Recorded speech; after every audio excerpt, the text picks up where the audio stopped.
We are on air. All righty. I call the 2326th meeting of the Milwaukee City Council to order. This meeting is being conducted by video conference. The public has been invited to watch the meeting on the city's YouTube channel, Comcast Cable Channel 30 in city limits, or by logging into the Zoom video conference as an attendee. The public may submit comments in writing by email to ocr@milwaukeeoregon.gov. There will be opportunities for the public to give oral testimony during today's meeting.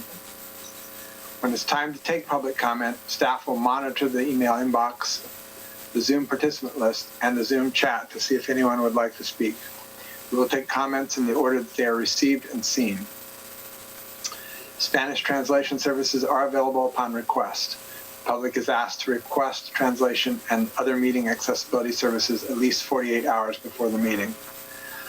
Contamos con servicio de traducción al español cuando sea solicitado.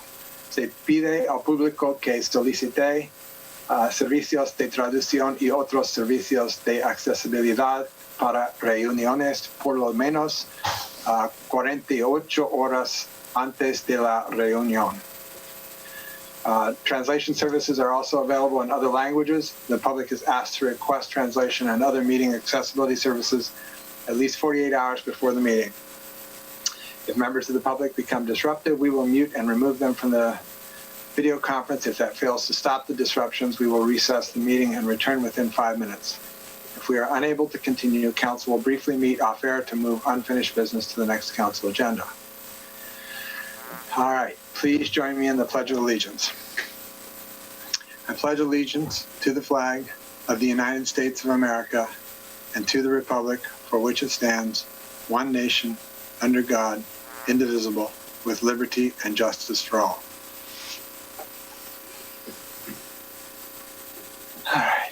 The City of Milwaukee respectfully acknowledges that our community is located on the ancestral homeland of the Clackamas people. In 1855, the surviving members of the Clackamas signed the Willamette Valley Treaty, also known as the Kayapuya, etc. Treaty, with the federal government in good faith. We offer our respect and gratitude to the indigenous people of this land. Announcements for the evening. The city launched a new online engagement platform in November called Engage Milwaukee. The site is a new way for the community. Dang it. Sorry, I touched it and it went away.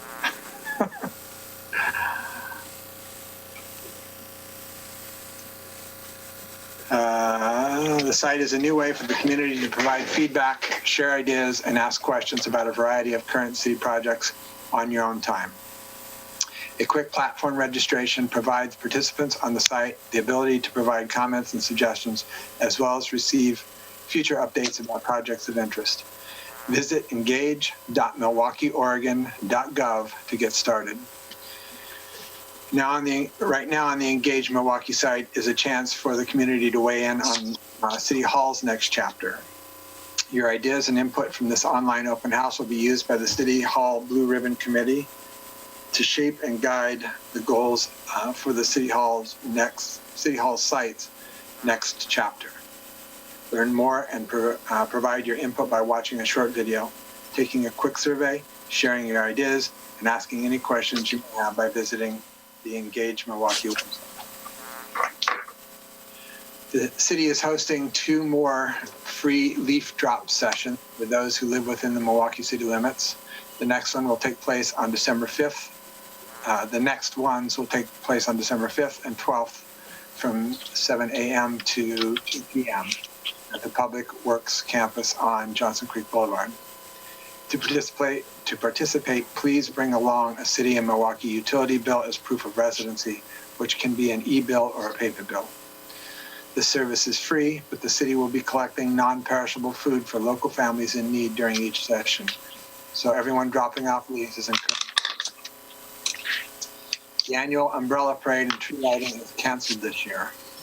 Sorry, but you don't want to miss what is planned instead.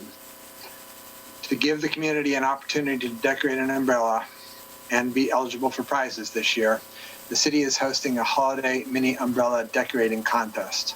Get creative and submit an umbrella no larger than 10 inches in height. Adult and youth entries accepted for 4 categories, so this is a great activity to do for the entire family.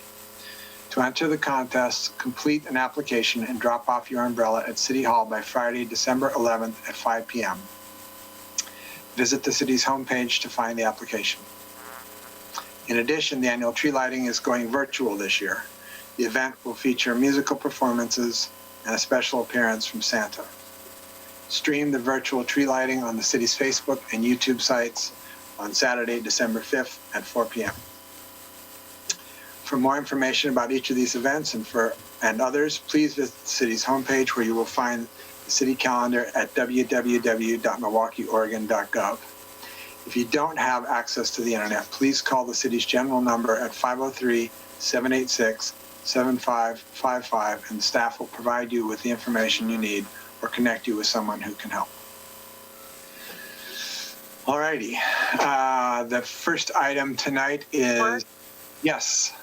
We heard at our work session that umbrellas would be available at certain Milwaukee businesses. I wondered if there's someone who could reiterate that, and will that be on Facebook, and will it be on the website and whatever, because we really need to get that word out. So I think Ms. Ober has that. Yeah. So the restaurants and businesses that I can think of off the top of my head are Cha Cha Cha, Milwaukee Floral, Nerds to Go, Beer Store, Ovation. Anyone think of any others I missed? I think there were Milwaukee. Made in Milwaukee is the other one. Yeah. So that is up on the website, on Facebook and on the website, and we can make sure that it goes up again before this goes too far.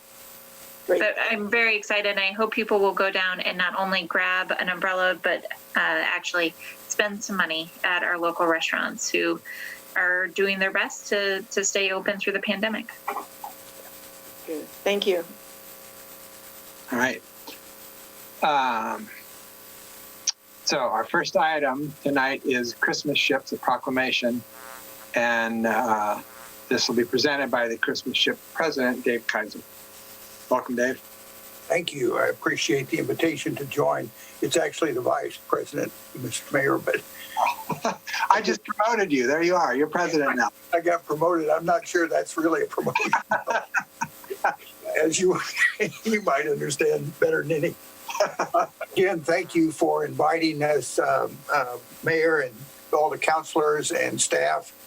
Once again, I think I've been here now 3 or 4 or 5 years. I don't remember, but we are embarking on our 66th continuous year of Christmas ships on both the Columbia River and the Willamette. Obviously, for a lot of reasons, it's a lot different for us this year. As you all know, we are doing our best to maintain social distancing guidelines and to limit the interaction, if you will, with crowds of people. Most of that occurs clearly in your city area in past years, and we understand how that will change this year. We don't want to deprive the citizens of Milwaukee or the state of some Christmas joy, if you will, and being able to see the Christmas ships. So we'll be doing our normal Christmas season that we've done in previous years, where we have about, 6 or 7 nights that we'll be coming through the Milwaukee Bowl, making our circular motion in that area. We don't know at this point what involvement the Portland Spirit will have. As normal, we have been cruising around that ship in the bowl. It just depends on a lot of things between now and those dates. We start this coming Friday, the 4th, in the North Portland Harbor, and then going up to Camas. Then we take a couple of days off, and on Tuesday, the 8th, I believe it is, we start cruising on the Willamette. We have about 60 captains that have signed up to cruise this year with Christmas ships and to bring, hopefully, our mission and our reason for doing what we do to the people of the state and the state of Washington as well. And we certainly appreciate the outpouring of support that citizens of Milwaukee have given to us in past years and even thus far this year. We look forward to coming down here. Hopefully the weather will cooperate with us, as will the river conditions cooperate with us. That's always an iffy thing on any given day. And that really, the weather conditions and river conditions are the only things that at this point will cancel us coming to the bowl as we plan to do.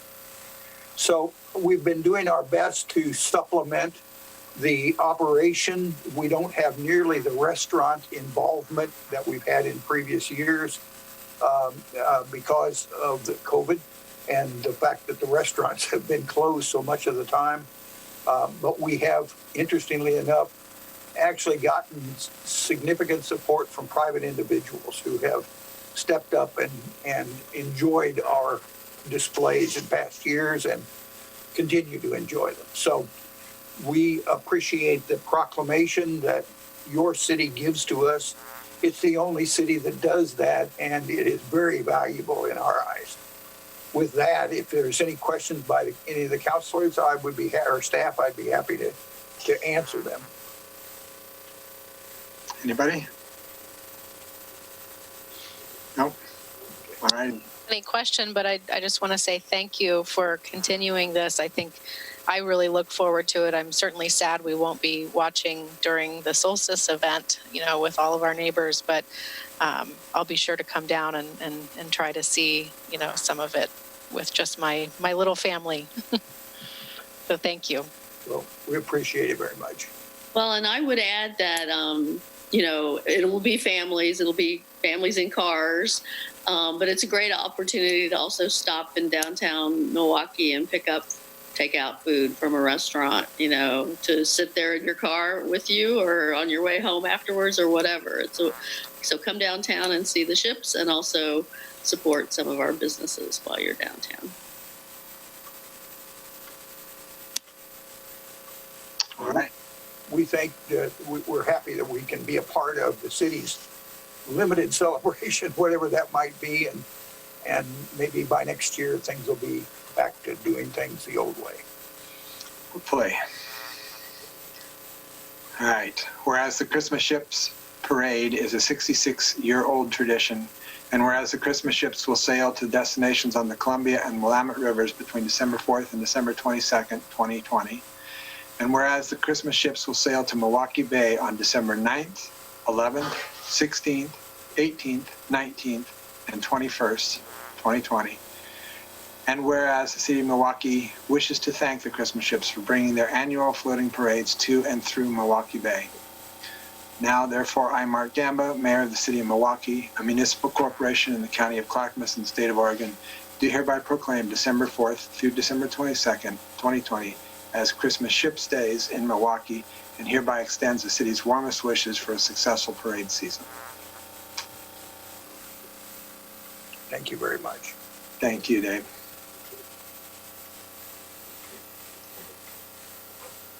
All right, our next item is the American Legion Officer and Teacher of the Year Awards.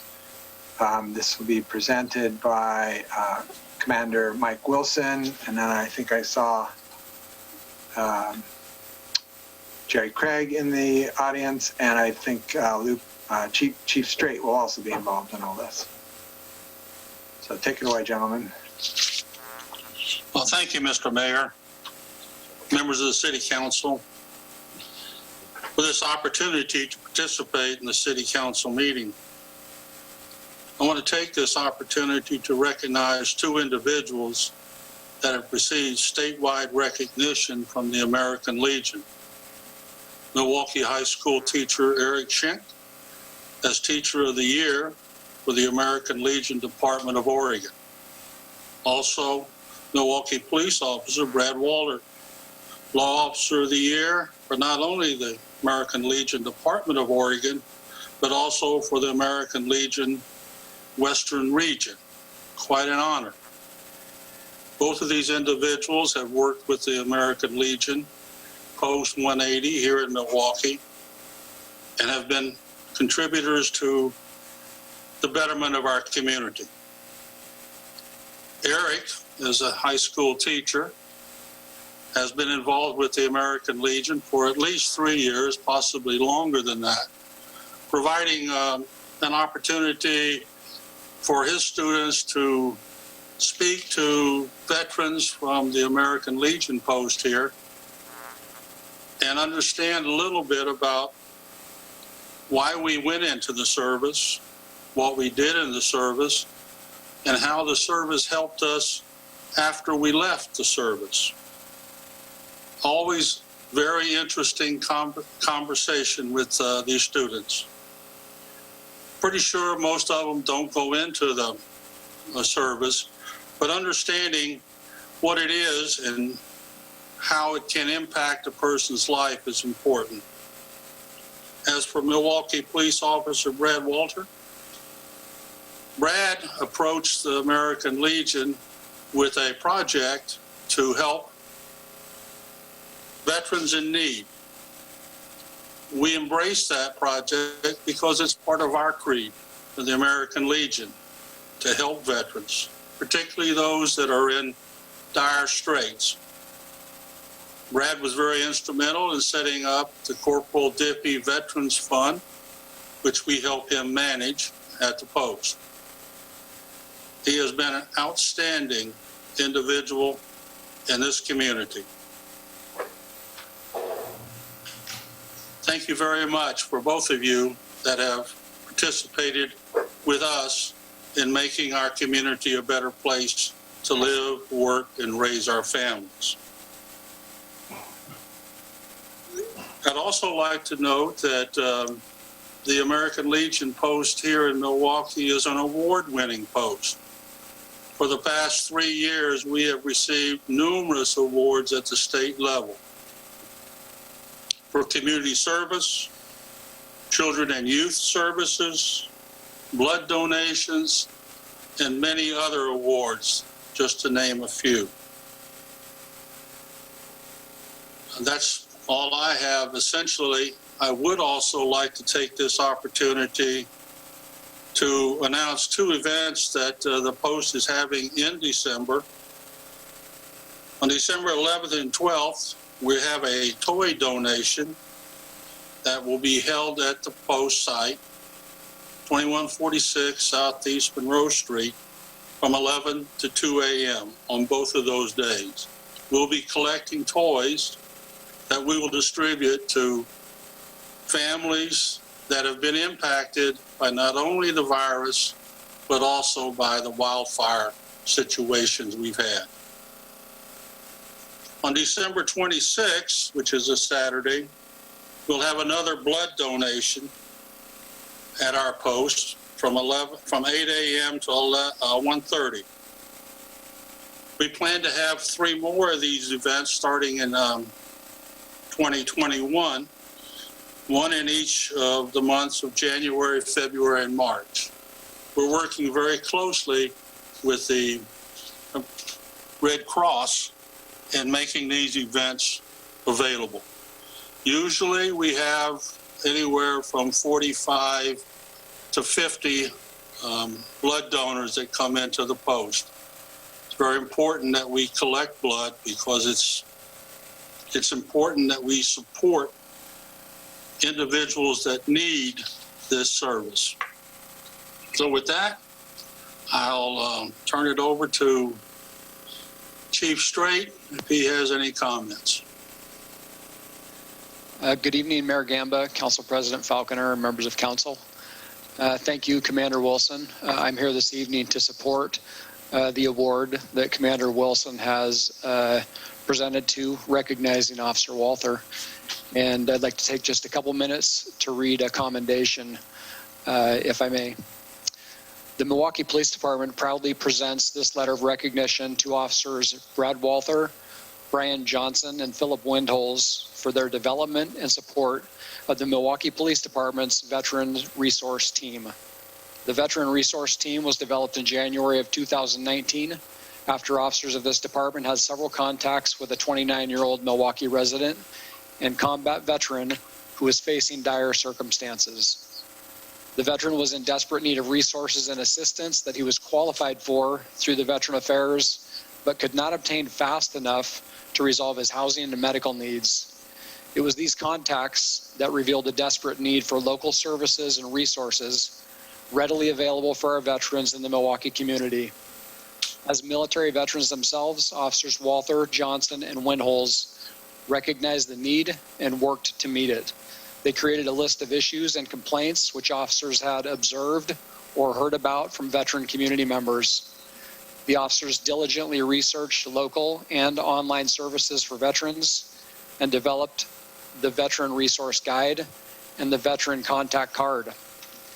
The Veteran Resource Guide and the Veteran Contact Card provide officers with valuable resources to provide veterans facing a variety of needs.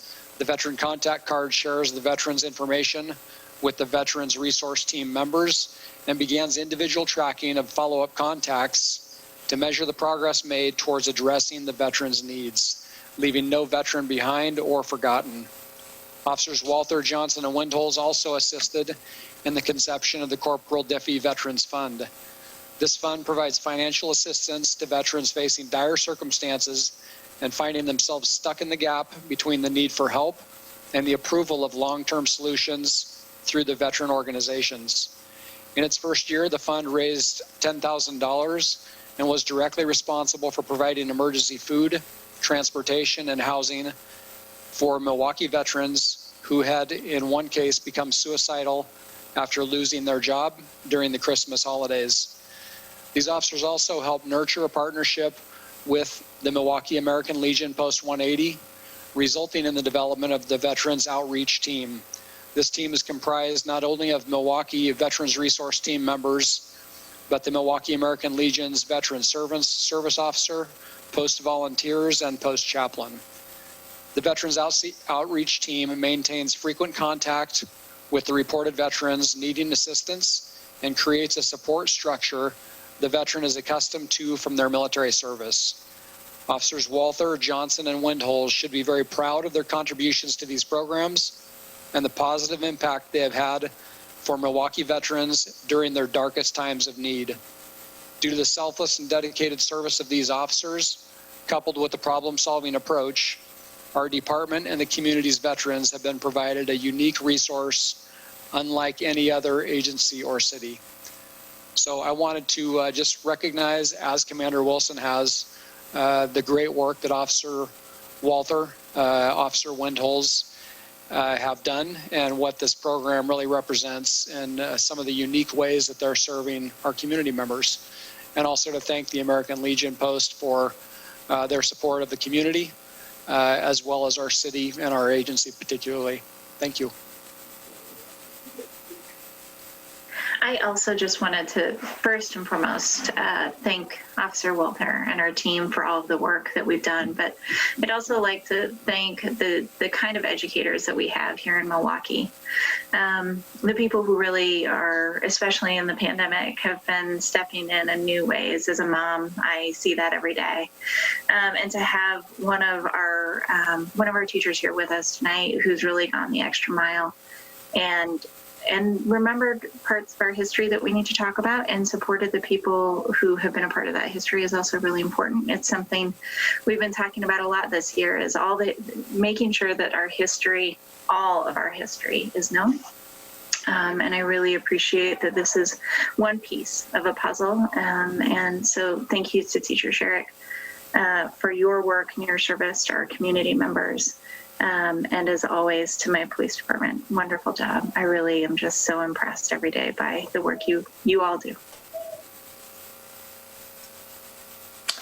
And I'd follow up on that with a thanks for the opportunity to, we always get to benefit from the ways that people bring to council the good work that's happening in Milwaukee. And I feel like it's almost overwhelming sometimes how many different ways people are stepping up and really being there in an extraordinarily, historically hard time.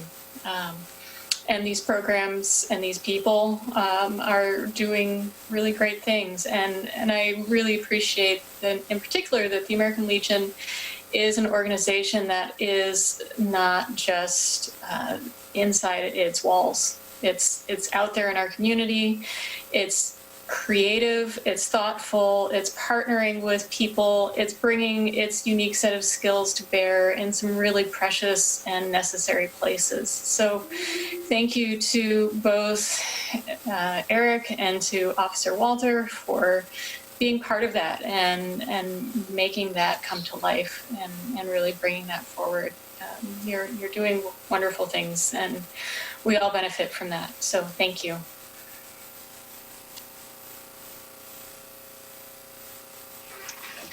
Yeah, thank you, Commander Wilson, for presenting this and recognizing these two fine gentlemen for the work they're doing in a particularly tough time. Both very much frontline folks doing hard work that our society cannot do without. And I really appreciate the step that the group of officers took to set something up to try and help veterans who are on the margins. It's so important that our society supports those folks. They've given a lot to their country, and their country needs to give a lot back to them. So I appreciate very much both of you gentlemen for what you do. And thank you for coming tonight. Would either one of you like to say anything? I know Officer Walter loves to talk a lot, so I'm sure he's gonna.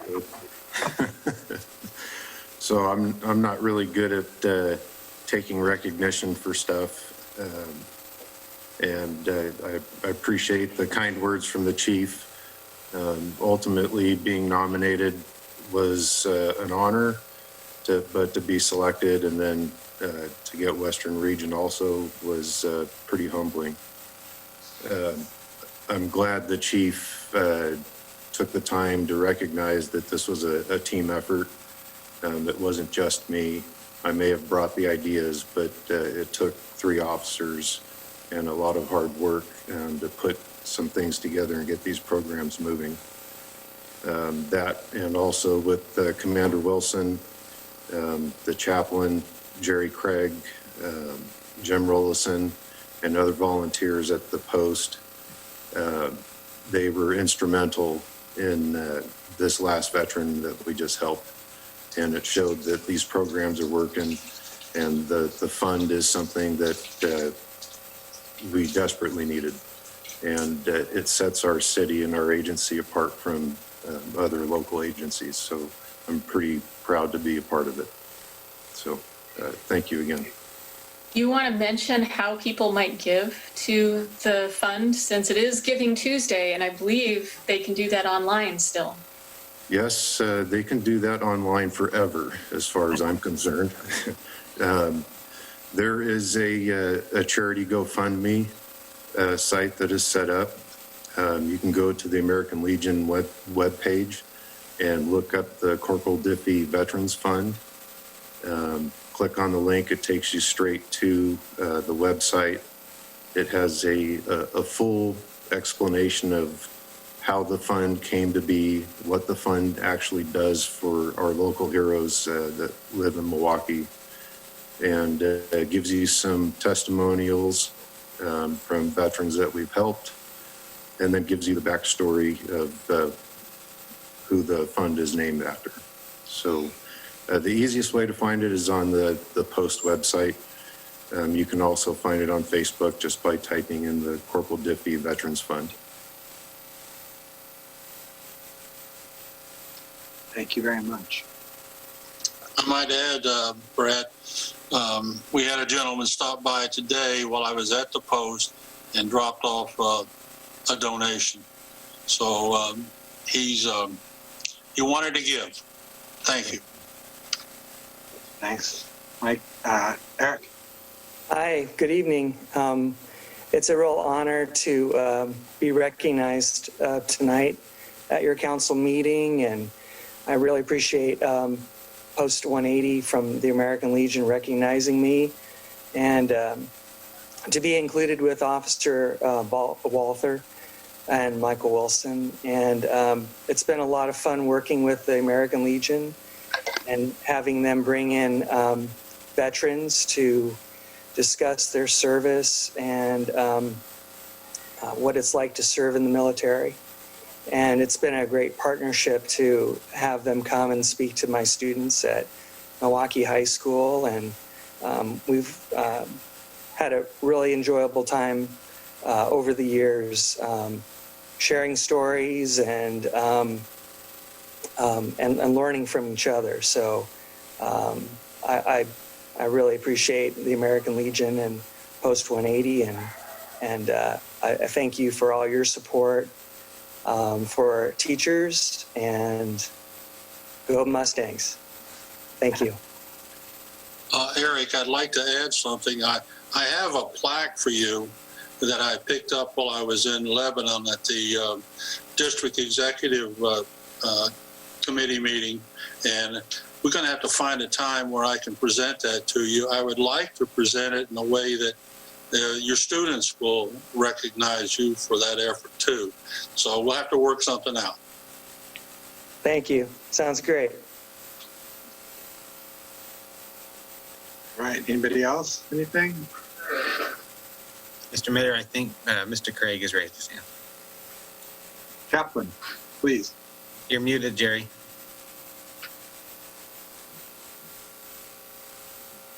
Okay, hear me now? Okay, I'm going to play kind of Dennis the Menace because I'm talking about Mr. Wilson. And some of you may get that. I'm a little older than that. But anyway, nothing's been mentioned about Mr. Wilson or Mike Wilson. He was selected as the Oregon State Department of American Legion for being the Legionnaire of the Year. And for all the things he does, from when you talk about commander, most guys that take that position really do take over running the post and picking up all this stuff and putting it together. He's a Marine. We have a little back and forth because I'm Army, so it all works out in the end. But I thought you should know that if you hadn't read it in the Clackamas Review. He also took over as a second vice because we can't find anybody who wants to be head of all the cooking when we can cook. See, that was March. Okay, it's a long time ago. But anyway, he deserves the recognition, and I thought I should mention something about that. Thanks. Thanks, Jerry. And congratulations, Commander Wilson. It's a well-deserved honor. Thank you very much, Mayor. I'd like to point out that this award, to me, was actually a recognition of our post. One person can't do all the work that we've accomplished here in Milwaukee. And the award actually, to me, is for the effort of our post, all the members. We've increased our membership from 490 something to over 600 now. And it's because we've reached out to our community. They see what we're doing and they want to participate. And I really appreciate all the work that the members of our post does. Great job. Thank you. All right. Anybody else? Okay. Well, gentlemen, congratulations again, and thank you for coming tonight. Enjoy your holiday season, all of you. Thank you.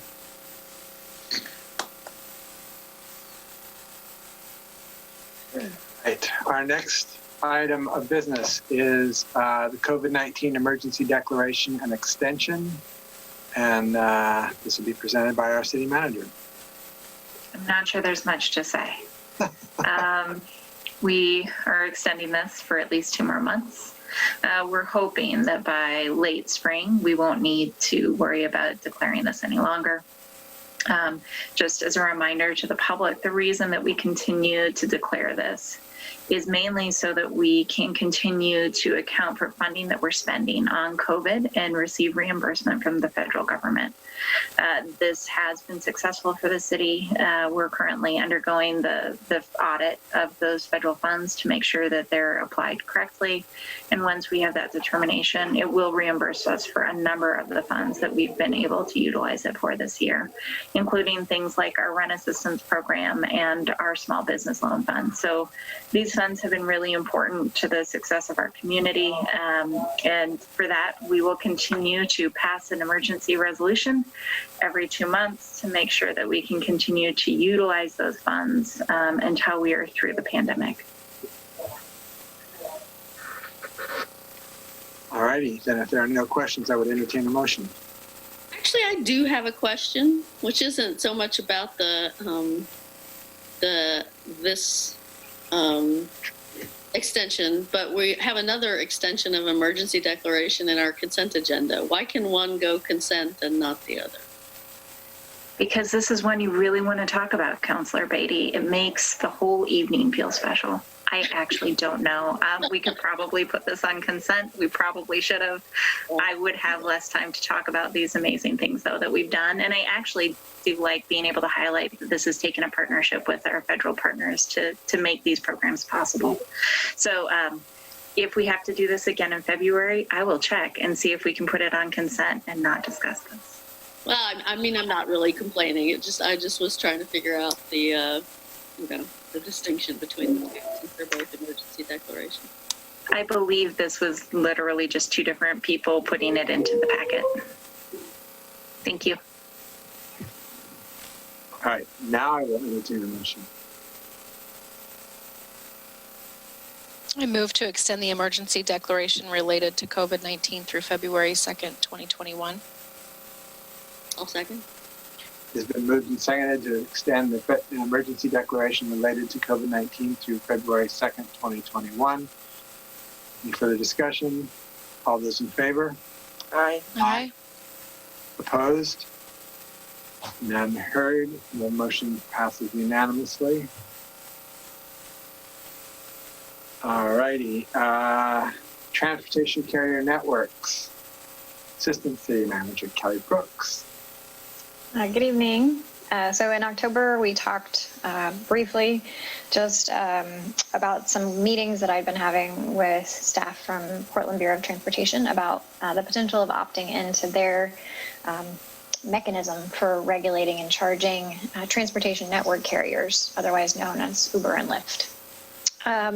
And so at that time, council was like, we're not sure we want to do this. We're not sure if we want this to come back after the first of the year to talk about it more. Can you give us a staff report, which is kind of the basics, and give us a little more of an estimate of time, and then come back and do a gut check with us. So this is my gut check. It's actually going to be short. I haven't actually spent a whole lot more time learning about it because I am kind of waiting to see if this is something that we want to spend time on.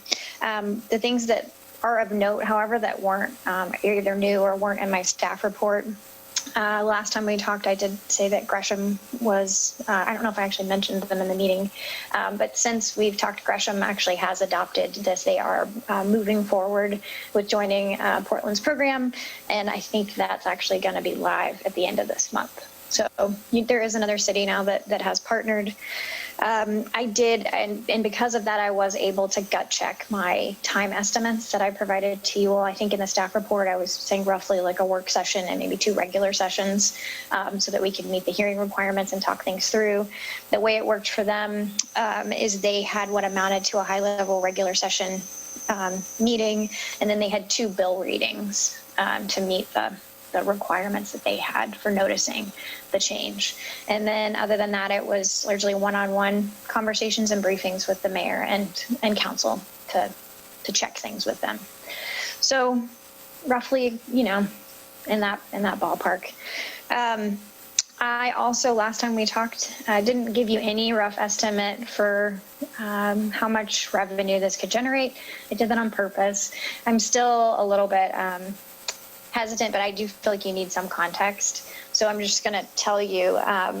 So about 43,000 rides a year was a number that I was able to get for taxi cabs in Milwaukee from a couple years ago. If you use that number, you end up generating about $21,000 a year through the 50-cent fee. And then after you pay the administrative overhead costs to PBOT to administer the program, you're at about $18,000. That is just a rough estimate. It could be low, it could be high. It's based on taxi cab ride numbers, not TNC numbers. So just know that. But that is kind of the rough calculation that I've been doing on the staff side to try to weigh the value of time and money. As I stated in the staff report, there's no clearly identified use for those funds at this point in time. That's something we'd have to talk about. But essentially, yeah, you're looking at about $18,000 a year. So it's a small program. For us, but Portland couldn't tell us. They haven't kept track of where people, when they leave Portland, where they go. They gave me that number. They gave me for Milwaukee, since we're not tracking. I mean, they gave me that number for taxis, but that was the closest equivalent I could get, and it is rough. So that's the best I've got. I think with that, I'm going to stop talking because I actually promised that I wouldn't talk that much about it anymore until I got some more guidance and just see kind of where you all are. I think my question is, do you want me to come back with a work session in January or February to flesh this out, which would probably require some one-on-one conversations with all of you in advance of that. So do I understand correctly? I mean, there's the question of how much time it takes us to pass something, which is one question and not really the big question. The big question is, what's going to be the ongoing staff time? Say we get through it and, it's going to take some staff time to get us through it, but what's going to be the ongoing staff time? None? Because Portland's doing it all? Yeah, it's not none, but it's small because we're only billing 2 people quarterly. So, and they give us all the information we need to send the bill. So could there be, and Tim's critical to this, and I know Tim's going to be continuing to stare at this pretty hard as we go, and there'd be things I learn that I don't know yet that could change my answer. So just disclosure.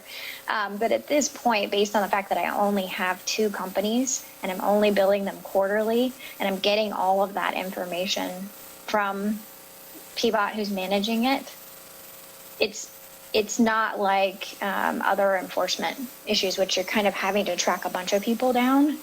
And the way it tends to work is the TNCs don't want people that aren't meeting these requirements on their system either. So it seems to be working that when PBOT says, hey, you have a violator, this isn't working, we did an enforcement action, this driver's not cutting it, that the company also wants them out. So I'm not hearing those examples of kind of long entrenched staff intensive enforcement actions, and finance felt pretty capable with only that many bills that it wouldn't be that big of a deal for them. Yeah, but I think it's getting it to the place where it's passable and adoptable and makes sense with our code that is the big lift.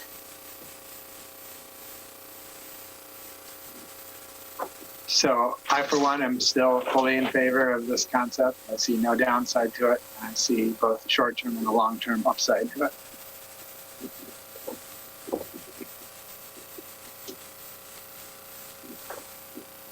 I'm not against going forward with the idea of doing it, but I definitely have questions about liability for the city if we do this.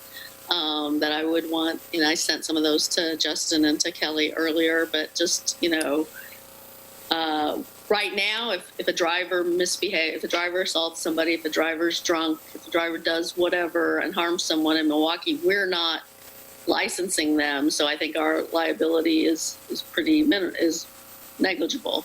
But once we join this, are we licensing them in a way? And then does the city have some liability for misconduct of the drivers? And that's just what I'd want to have answered. We can also run this by CIS, Counselor Beatty, and have them give us a response. We just didn't have time today.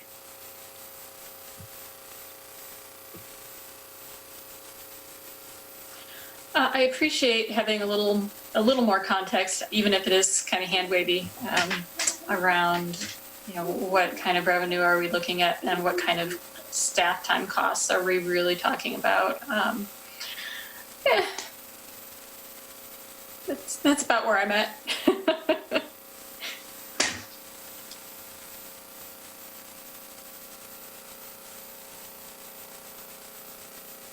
I feel the same way as Councilor Heisey, but I'm also I don't have strong feelings about this. So I think if I'm going to be maybe a potential tiebreaker, I'd say let's move forward with more information toward the question of whether to adopt a program.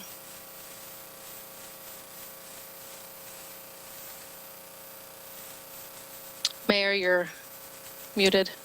Wilda? I'm sorry, I was trying to unmute with the space bar and it wasn't working. I'm okay with a little bit more exploration, but I wouldn't spend a tremendous amount of time on it if it's real time conscious. Then, yeah. But I'm okay. Do you have enough, Kelly? I think so. I think, but I am here. I am going to take the hesitancy in terms of working with Ann, I think, and the team to balance this with other items that need to get grappled with after, at the first of the year as well. So, so I appreciate your feedback. This is what I needed for today. And I will go back and learn some more and come back and talk to you again. Thank you.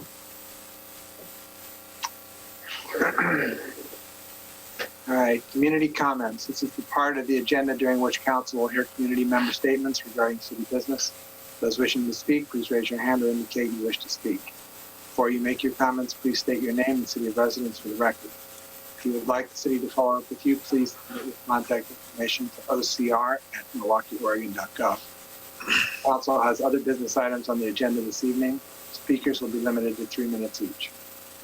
Because information provided during the community comments may be new, the city manager will respond at the next city council meeting to those comments that require follow-up. Before we begin, is there any follow-up from the November 17th community comments? Ms. Ober? There are not. Okay, I know we had one card turned in. Is she on the meeting? Is she here? She is, and that's Tracy Roundy. And Tracy, I'm going to allow you to talk now. Tracy, can you hear us and can you respond? Yes. Can you hear me okay? Yes. Good. Okay. All right. So first of all, thank you for the opportunity to speak tonight. My name's Tracy. I co-own Grandma's Corner Restaurant in Milwaukee. And I really appreciate just hearing you guys all talk about, trying to support the restaurant community during this time. It's been extremely difficult for us, as I'm sure you guys all know. I am sort of appealing to you guys tonight because it's regarding online delivery services. The city of Portland has adopted an ordinance where DoorDash and Grubhub and those other services can only charge us between 5 and 10%. Those are commission and delivery fees. Our restaurant's super small. We only have 12 tables at full capacity. Complying with social distancing, requirements, and we can only get 5 tables inside. So in order to supplement that income, I did sign up for DoorDash, but they're charging us 30% commission. Now, normally, delivery services are just for the benefit of our customers. It's just to be able to provide a benefit to them. But right now, it's crucial to our survival. So right now we've just barely made it through the first shutdown, and we're kind of on the verge of closing our doors, like DG's and the Bomber and restaurants who have decades of experience beyond what we have. And I know that I could utilize a lot of these platforms. If there was a cap, And with Grubhub, they tried to come in a little bit lower at 22.5%, but they also are adding a 3% plus 30 cents per order, which puts us right about 30%. So, they're giving us some, leeway, 90 days free, 30 days free to kind of rope us in. But then there's also the added cost of, to-go boxes and silverware and condiments and ramekins and all of these other things. And I keep raising prices, and I can't do it anymore. It's not even breaking even for us right now. So I was just hoping that maybe you guys would consider, for the city of Milwaukee, putting a cap on those delivery services at between 5 and 10%. I think that would kind of give us a fighting chance to utilize, as many of these platforms as we can for as long as we need to be shut down to keep the community safe. And Tracy, did you say that Portland had already passed it or were considering? No, they already passed it. And I believe Allison Wicks, she had responded to my initial comment registration card. She had provided, looked into it a little bit and provided the link to the North Clackamas Chamber of Commerce for them to look into to see if, if they had, anybody else had kind of brought this situation up. But yeah, it is definitely a passed ordinance. It passed unanimously with Portland. And Tracy, oh, sorry, go ahead. Sorry. Do you know what the percentage was before the pandemic? Before the pandemic, it was the same. It was between 25 and 30%. But like I said, at that point, it was more of just an added benefit. It's a break even just to provide something for your customers. And right now it's essential to our survival. Right. I just wondered if they were price gouging on top of everything else. It feels a little bit, just like offer a deal during this time. Our industry is struggling. Not that the whole country is not struggling and the whole world's not struggling, but they definitely didn't drop that, and just even the price of a case of large to-go boxes is $70. So they just trying to take all these things into account. It would really be helpful if you guys would think about that. I can ask. Oh, go ahead. It's okay. I was going to ask the mayor asked my first question, but then it made me think about, do you know if there's a time limit associated, if there's a sunset associated with the Portland cap, Yeah, honestly, I'm not sure about that. It would be interesting, honestly, to look into, and I'm sorry that I don't have that information. No, thank you. Layla, do you happen to know that by any chance? So not yet, but we did get Miss Roundy's testimony, and we reached out to her today, and we're looking into it. So we're exploring what the council passed it in July. They passed the ordinance in July, so it's been in place since then. So we're looking into how did they do it? Who did they talk to? We're trying to get a sense of what testimony they got around it as well to get a full picture of what their process was, so that we can provide that information back to both you and to Tracy to further consider something. Yeah, I'd be interested to know if the percentages were the same before COVID, and now this is in response to COVID, if there is some sort of connection to the pandemic and the with this cap. I'd really like to know a little bit more about that. So I pulled up an OPB article on it when it passed in early July, and it says that it was an emergency rule. It will remain in place until 3 months after the end of the city's state of emergency. So that's how they were able to do it so quickly, I assume, is that it was an emergency rule. But they've been doing it for 4 months, and I haven't heard any sign that they got sued over it. So yeah.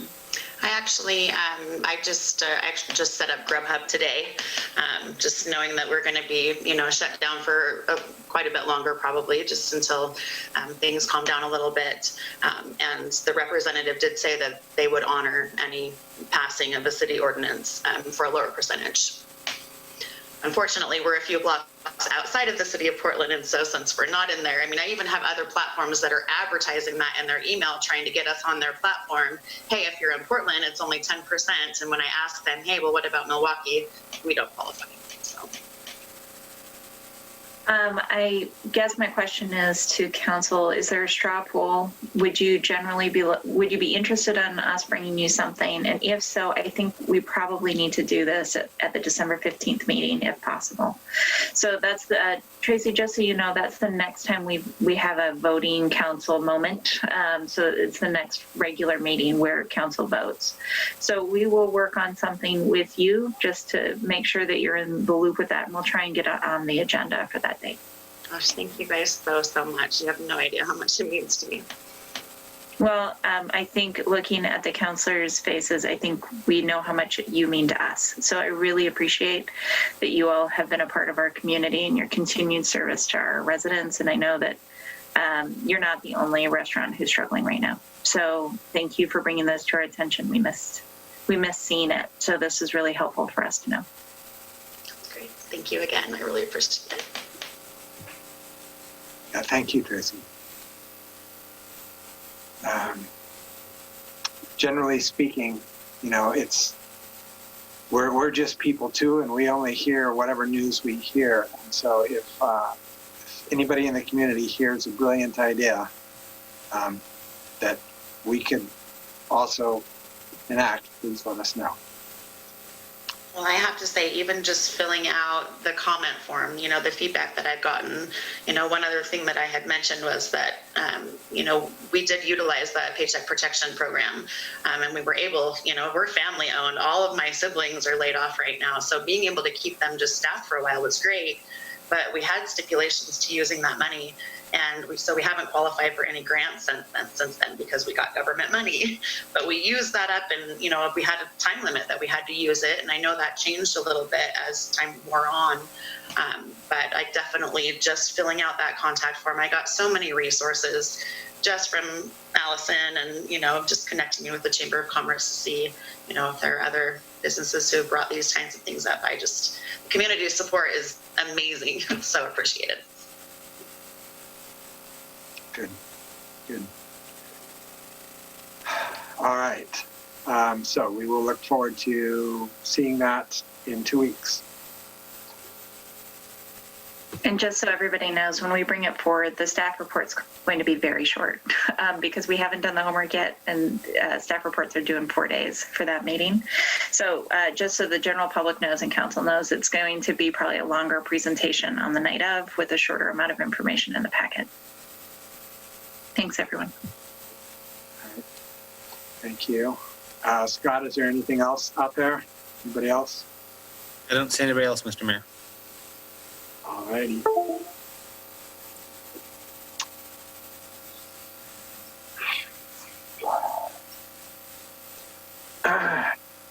In tonight's consent agenda, we have the minutes of the October 20th, 2020 work session, October 20th, 2020 regular session, a resolution certifying the results of the November 3rd, 2020 general election, a resolution authorizing a purchase agreement with R&R Nursery for landscape maintenance services, a resolution authorizing an amendment to the contract with Tualatin Valley Workshop, Inc. for janitorial services, a resolution extending the housing emergency, and a resolution maintaining the renter protection measures in Milwaukee Municipal Code 5.60, a resolution adopting City Policy 100.4 Executive Session News, Media, and updating City Policy 100.3 Media Management.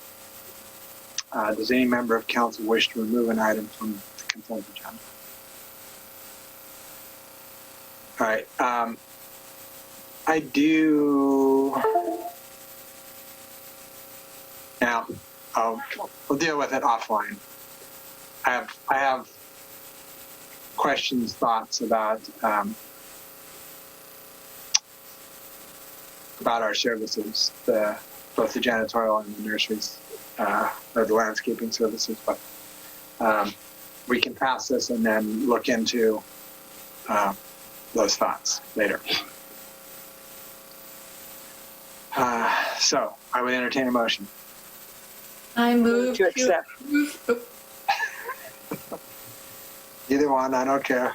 We could do it simultaneously, exactly. I move to approve the consent agenda. I'll second it.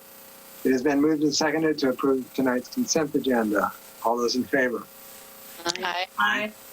Opposed? None heard. It passes unanimously. Comprehensive Plan Implementation Project and Update by Senior Planner Vera Coleus. Good evening, Mayor, members of council. I'm already co-host, so I'm going to share my screen in a second for my presentation.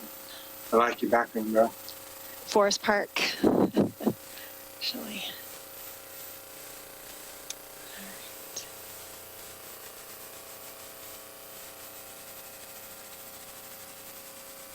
I'm hoping everyone can see the slideshow. Okay, great. Thanks very much for giving me a few moments here to update you on our comprehensive plan implementation project. Again, this is the project that is updating code to implement the housing, trees, urban forest, and parking in residential areas policies from our comprehensive plan, as well as compliance with House Bill 2001. We've been busy.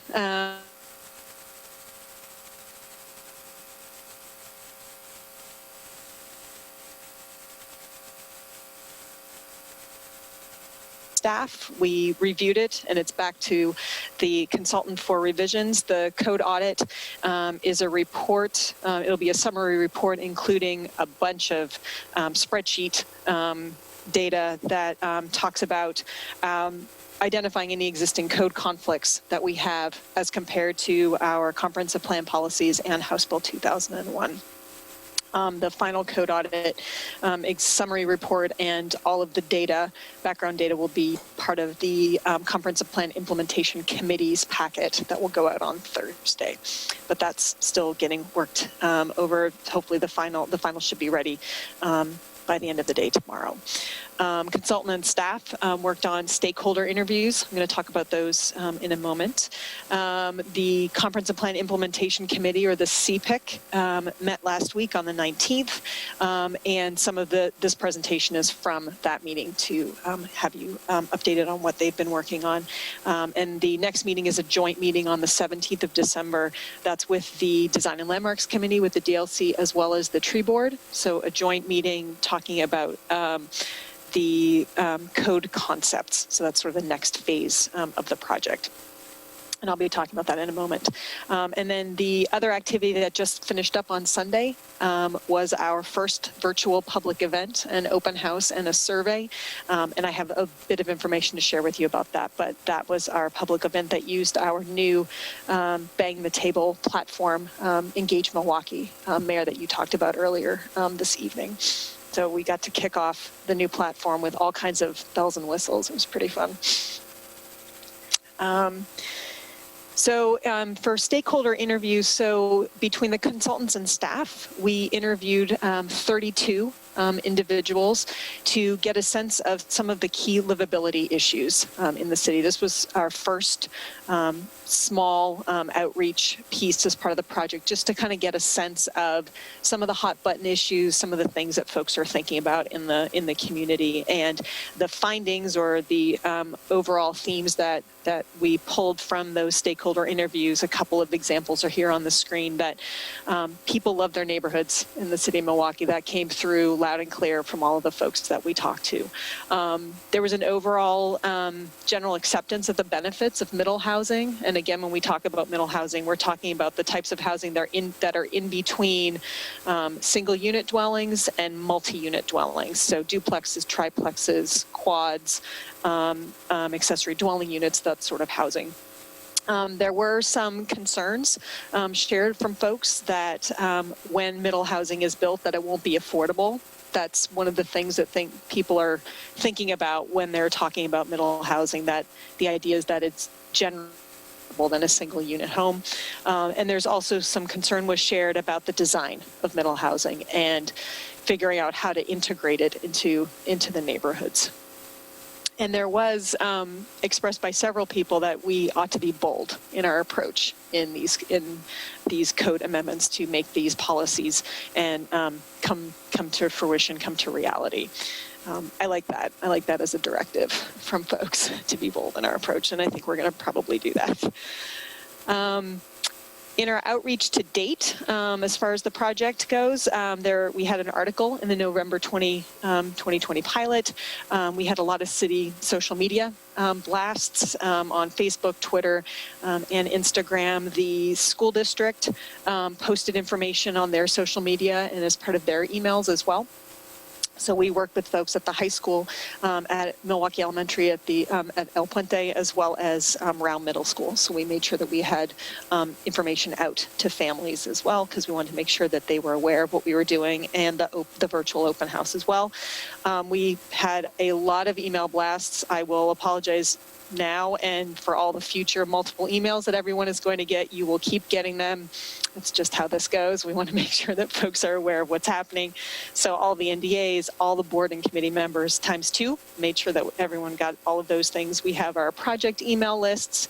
We have our original comprehensive plan email list, so folks on those as well. And then we have email lists with folks from our BIPOC communities as well. So we did a lot of electronic outreach there. We also had a lot of paper stuff going around. It wasn't all electronic, so we had hard copies of all of the open house materials, and that includes not just flyers, letting people know about it, but we actually had packets made up of the actual open house materials themselves. So if folks aren't comfortable using the internet, or don't want to do a survey and all of these things over the internet, or don't have access to internet, we made sure that there were hard copies of everything as well. And all of the material was in both English and in Spanish. So we had everything available for folks. We had packets at the library, at the Wichita Center. Materials went out in all of the food boxes for families on consecutive weeks. We dropped off a lot of packets at Hillside Park as well for the residents there. And then we had a display of materials at the farmers market, at the holiday farmers market on the Sunday before Thanksgiving. So we had bookmarks and flyers, again, both Spanish and English, for folks to pick up paper materials as well. So the virtual open house that we had. So these are the final numbers as of the close of the open house on Sunday. So part of the Bang the Table platform, there's the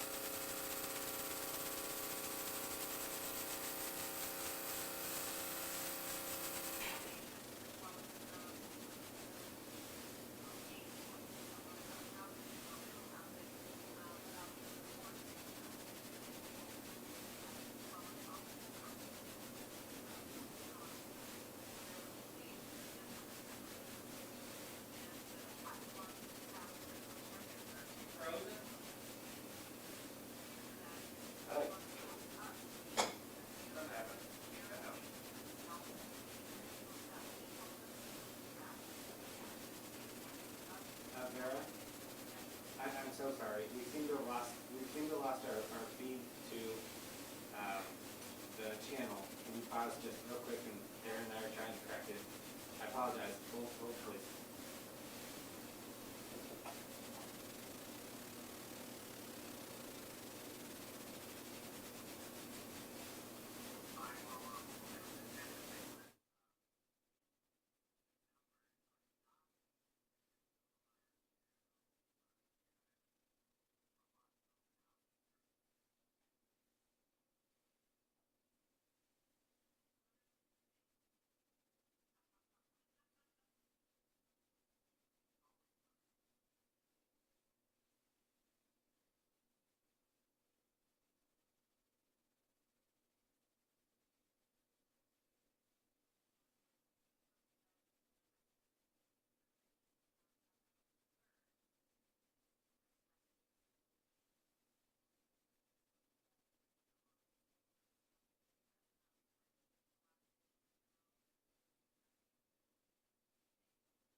again? This is why I prefer paper, just so Here? paper doesn't lose connection to the internet.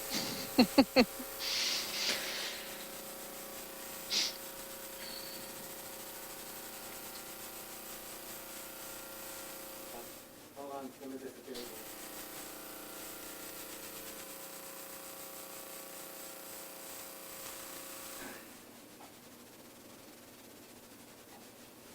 How do I do it off?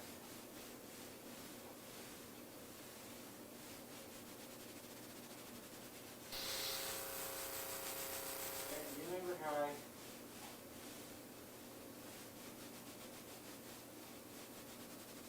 Oh, after.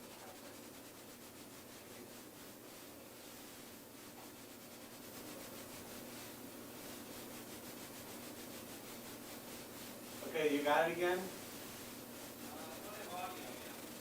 Yeah, I think they're listening. But I want to see. That's what I wanted. All right, now we're back. Okay.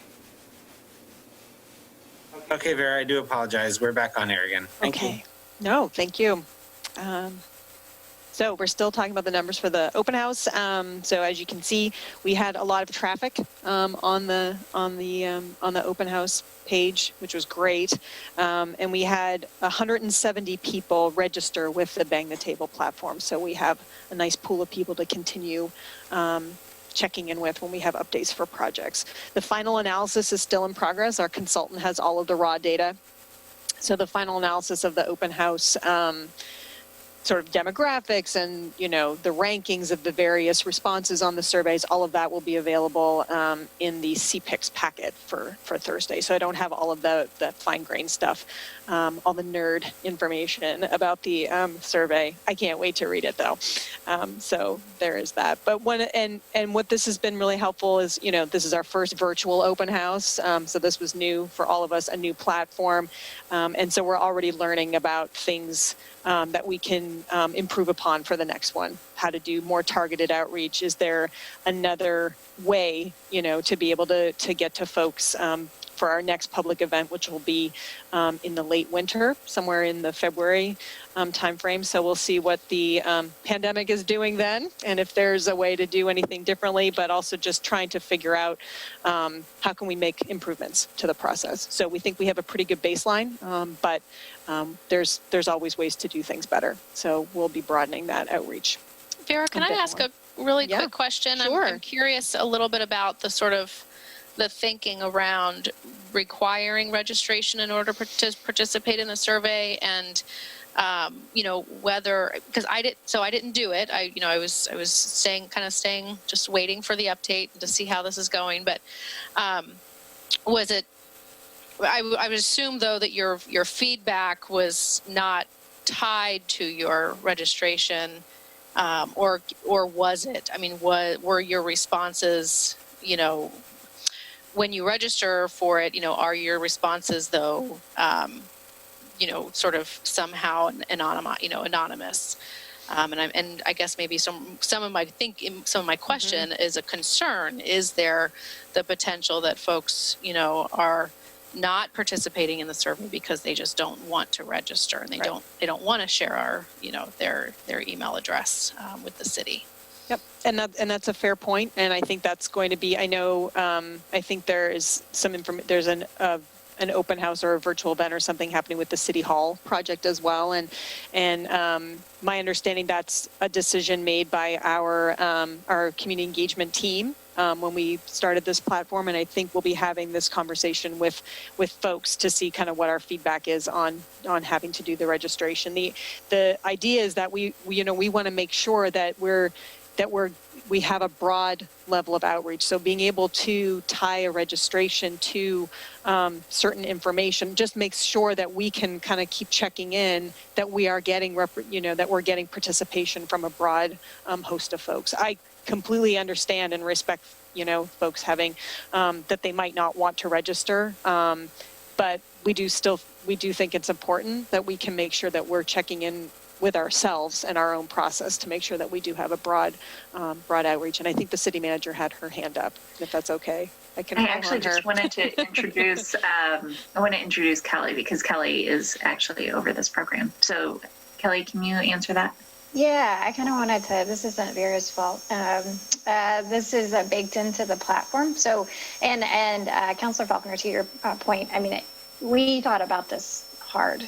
The pros and cons of requiring registration, making it voluntary. And there are different options that we can explore from time to time when we have these concerns. But we did come back and it was with the advice and counsel of the provider as well, because they've seen different entities require it and not require it. And so they said, we strongly encourage you to require registration, in large part because one of the reasons why we wanted this platform is so that we could capture these types of metrics. And without registration, we actually can't capture it as credibly. And so since one of the primary reasons to do this particular tool was to get better data on who we were reaching, it became pretty important to require the registration. But I just want you to know that we've thought about it really hard because we want as few barriers as possible to signing on. And so that's why there's that two-step process. We tried not to give you too many questions at the beginning, even though we really want to know a lot of stuff. And then we ask if you're willing to provide more. So we have still tried to make it as accessible as we can. But we also know that as we move forward, we're going to have to continue to look for those other ways for people that may have privacy concerns to let us know how they feel. So it's an ongoing thing. I really appreciate your feedback. I just wanted you to know that it is something that we did give a lot of consideration to and continue to do so. So I had kind of the same concern, especially when I see 230 people chose to click through, and out of that only 93 completed, or only 96 even, provided any answers. That's a lot of drop off of people who were interested enough to click through. I wonder if people knew you could just make up a fake address, email. I mean, most people have I think a lot of people have a fake email that they use for Craigslist or whatever else, they're doing, that they don't want to give out their main email. And I wonder if there's a way to play up that message that you can answer all these demographic questions and still not give us your actual name, Well, one of the interesting things on this, and I'm on both sides of this answer. I don't know which one is right. Part of this is around equity. The reason that we continued this program not only was COVID, but we've been trying to assure that we're starting to do more outreach, and we're getting a better sampling from our full community, not just from our white community. And so, in order to get that information, especially when we're not in a room, we have to gather some of the demographic data somewhere. The second piece of it is when we were doing these in person, we knew who came in the room. And the numbers were comparable at that time to what kind of response we received on this survey. So we had around 100 people at our first comprehensive plan discussion when we were over at the Waldorf School. And I don't know. We knew who most of those people were, and in some ways I'm also concerned that we always knew who those people were until we got to that housing discussion when we saw a shift in the participation at that meeting in particular. So it's a delicate balance. I don't know the answer here. I agree, Councilor Beatty, that you could make up an email address, you could make up the content. But I also, this also helps us continue a conversation with someone so that they actually find out that we did hear them. One of the biggest concerns I have always had is that we hear from the public and they never know that we actually heard them because they don't get on an email list or they don't have a way for us to communicate back to them and to show them that we made changes based on their input. So can I ask a couple of, I want to clarify, I need some clarity around some of the things that were brought up. So I participate in surveys all the time where they collect demographic information, but I don't have to register. So I don't know if that's is that a limitation of this specific platform, or is that one of the settings that we've decided to use. So, can I, and then I also really want to know whether, registering, your answers are tied, back, it can be, that you can be identified with your answers, because I think that those are two similar but sort of separate concerns that I have about, about people's willingness to participate. I think people, if they're, I want to know if it's possible to gather the kind of information that we need to make sure, to do that check-in without registration. Because, I'm very supportive of collecting the information necessary to, to gauge that. That's one of my core, in person, I'm always the one writing on the surveys and, where are the demographics questions on this survey? So that, I think that's really important. But I need to know, I want to know those two things if we can. So let me try. I may have to come back with more specifics, but so you can get on the page and not do very much without registering. To access most of the things you're going to want to access, you need to register for the site, and it's designed that way. And that was in large part due to the advice that we got from the contractor. So that is this site. Now, there may be other tools that we can use that don't require registration, but this one is very heavily baked into registration. There are different tiers of the amount of information you have to require versus you can volunteer to provide to us. They're different. So there's that part. There are other tools. You can put some tools on the site that don't require, that are more accessible. So we have some ways that we could work around that if we need to, and we can talk through that in specific instances. But in general, it's not what this platform is designed to do. With respect to privacy, there's a whole bunch of information we just don't ask. We don't collect certain identifying information for people because we don't want to have it tagged to them. And I can get you more specifics on that. But because there's a whole privacy element to this that I can't explain particularly well, but Jason could. So I don't know if I answered your question. Not the second one. So you did answer my first question. Okay. In order to, it's a limitation of the program we decided to use, that people cannot participate in the survey unless they register an email address and a name. So that answered that question. I don't understand whether you can, as the keeper of this information, can you tell me that you, Angel Falconer, you registered and participated in this survey, and I know how you answered question 5? Oh, like write you back and say, I know how you answered this? Just knowing that information, I think, could potentially be, something that folks, they don't want you to know how they responded to the survey. They want to participate in the survey. They're willing to register. But now they're concerned. My other concern is, do we know how specific people? It's sort of like, I know that people register. I know that people voted. I know I can look that information up, but I can't tell how you voted. Yeah, let me follow up on that one. I think there is a way you could actually register for the site and still participate in an anonymous survey if that's what that project team wanted to do. I think there is a way to do that. I think that would potentially create some challenges for that project team. Depending on how you set it up. So, because the reason, part of what Vera is doing, which is great, is they are having a conversation. They're not just going out and finding out survey data, because we can survey different ways that do exactly what you're talking about. This is about finding people that want to talk to us and want to hear back from us. So we actually we do need it to be a two-way communication. And so that's just it's a different function. It doesn't mean that sometimes, I hear you, that we would get better information for a different purpose with a different tool. Okay. So we just have to weigh that. Yeah, and my question isn't necessarily that I don't think that I can see there's value in being able to tie, to be able to track who answered what question in what way. Because, that information can also be revealing. It's just a question. I just would like to understand, how it works. And so then that way I can, so I can sort of look at this and just, at least make some sort of, educated sort of assumptions about, why are we potentially seeing certain response rates?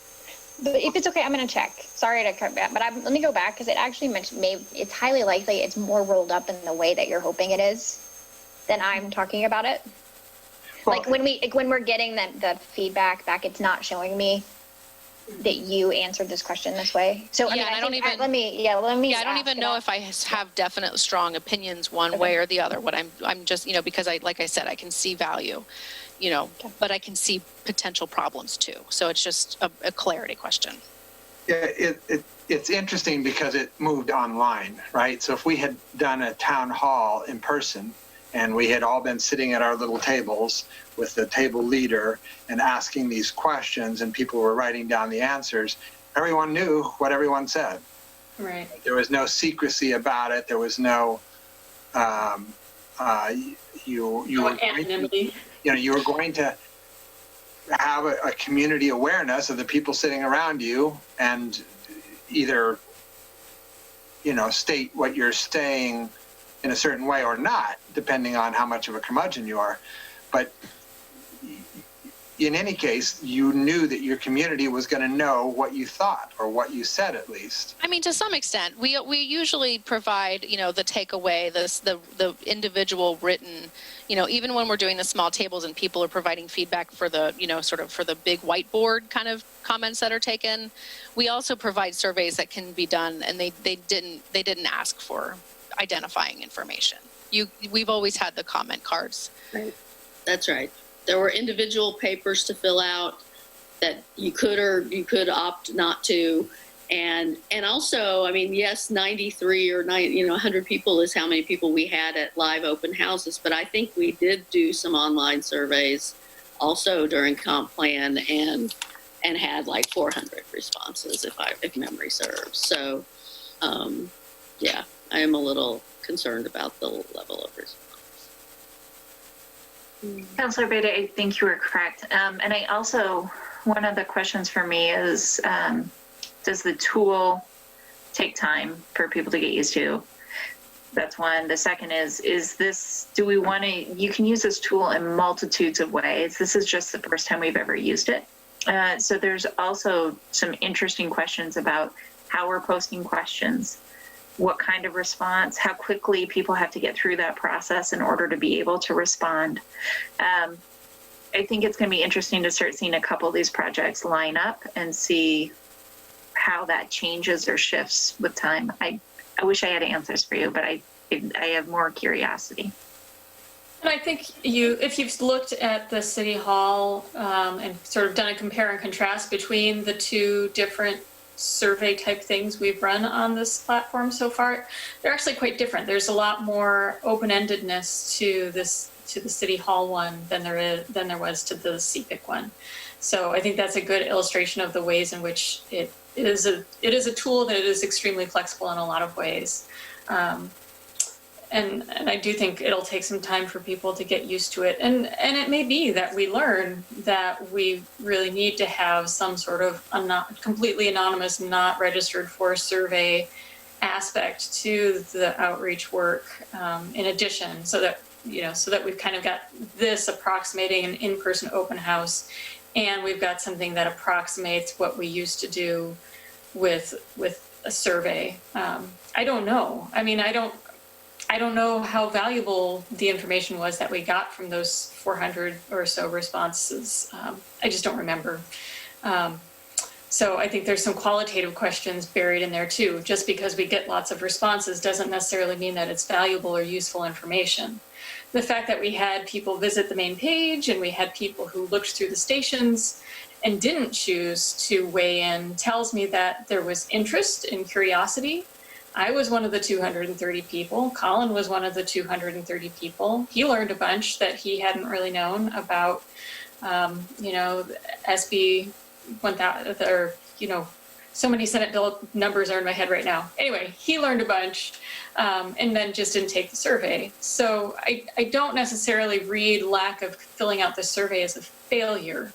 I think it's a maybe slightly different data point than just a plain black and white failure. And I'll just say, we have people who come to open house events and they walk through and may or may not participate when we do things in person. They may or may not give us feedback. True, but not not 55% or whatever that is, 60%.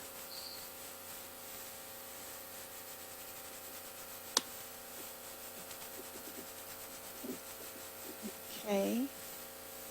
So lessons learned about what we're going to do, what we might do differently, next. I will note that as part of the packets of the hard copy packets of the materials as well as the surveys, we included self-addressed stamped envelopes too for folks to mail back in their survey responses.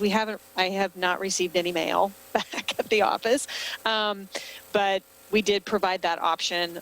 So we might rethink how many of those we made, because I think there are 350 envelopes floating around out there. So if anybody needs to send me mail, they can do that for free at the office.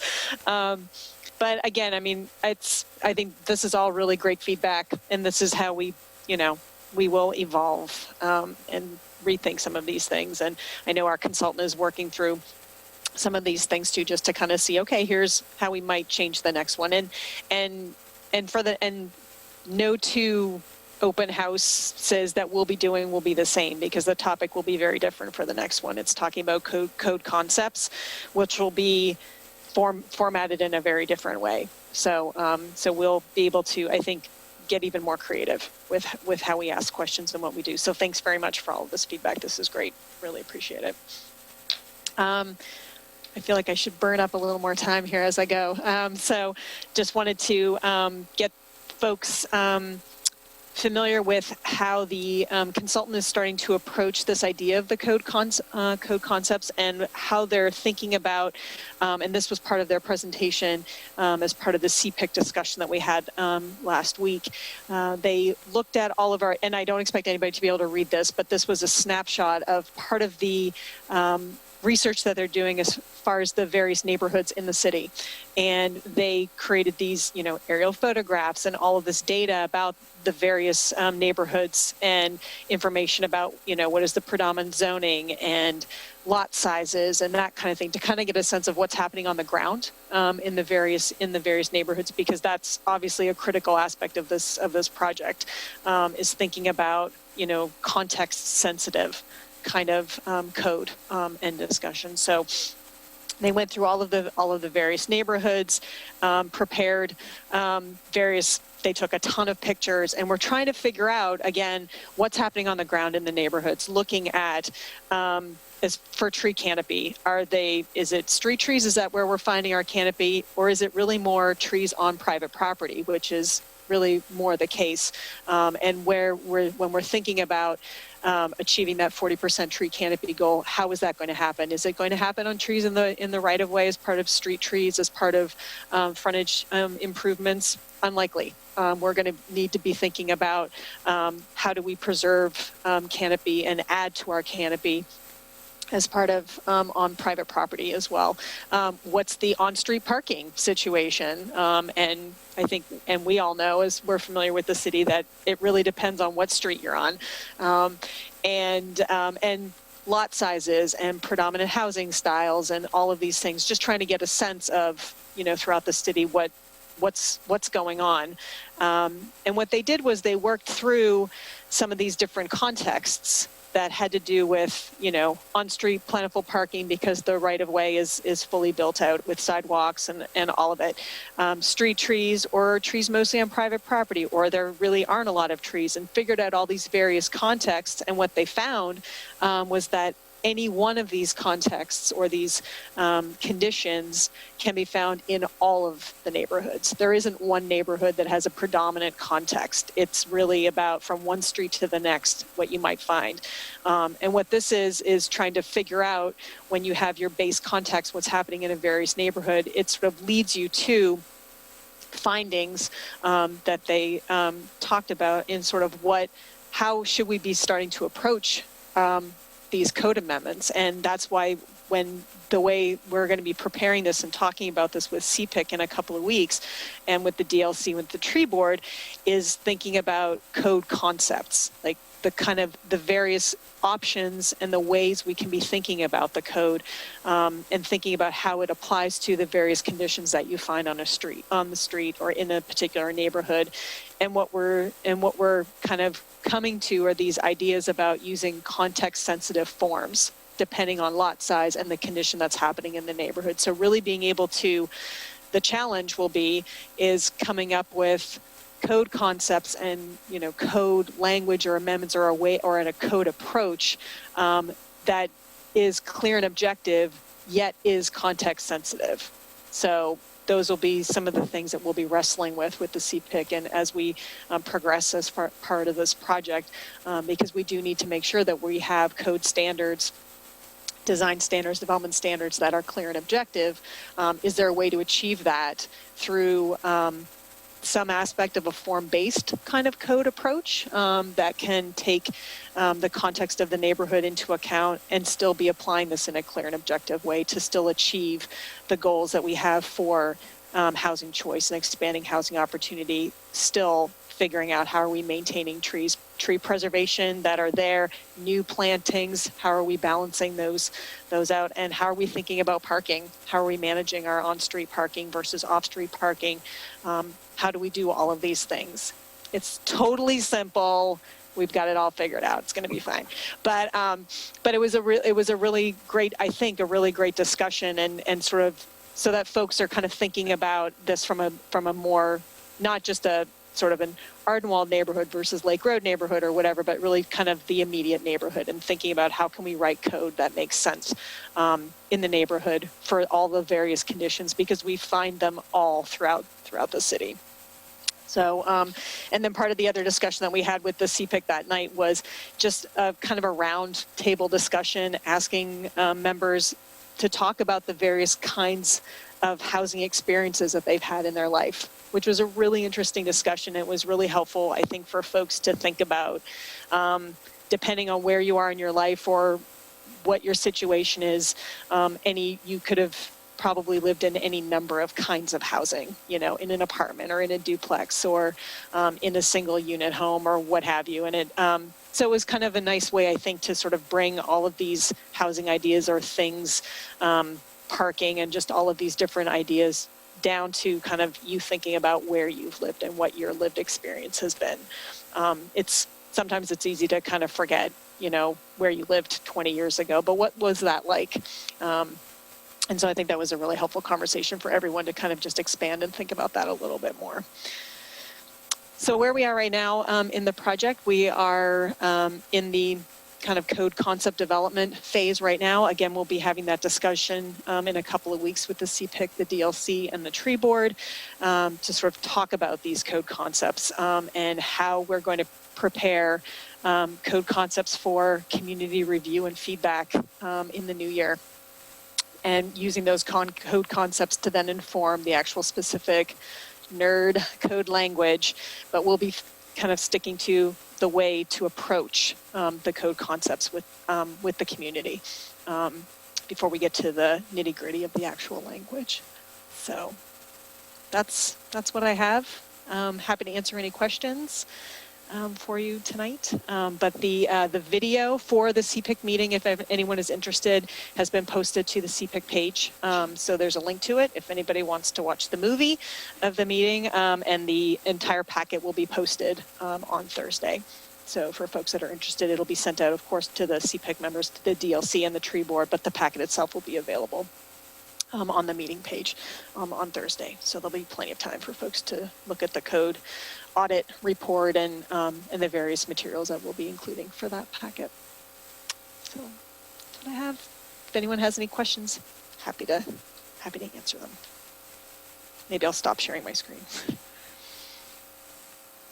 Okay. Questions, anyone?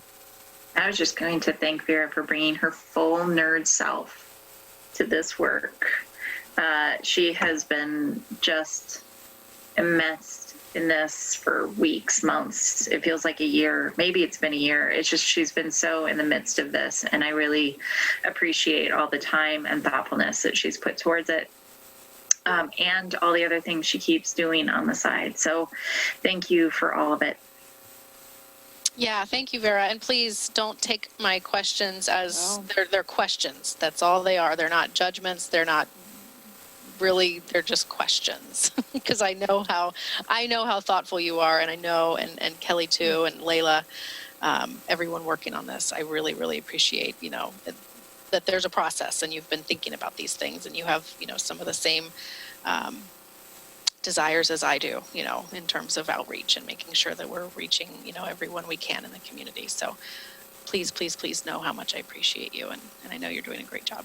Oh, happy to get the feedback. Thank you. All right. Anything? I look forward to seeing the movie. All right. It's really good. It's a great movie. Thanks, everyone. Really appreciate it. Have a good night. Good night. All right, so our next item is amendment to the agreement with the North Clackamas Parks and Recreation District, a resolution. And this will be presented by our Assistant City Manager, Kelly Brooks, and I imagine Wilda. Yes, I'm very, very much hopeful that Councilor Parks will speak up. But I will kick us off. So I'm going to share my screen.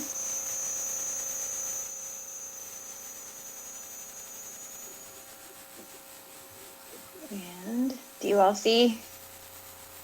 Okay, I think that's the fastest I've ever gone. Okay.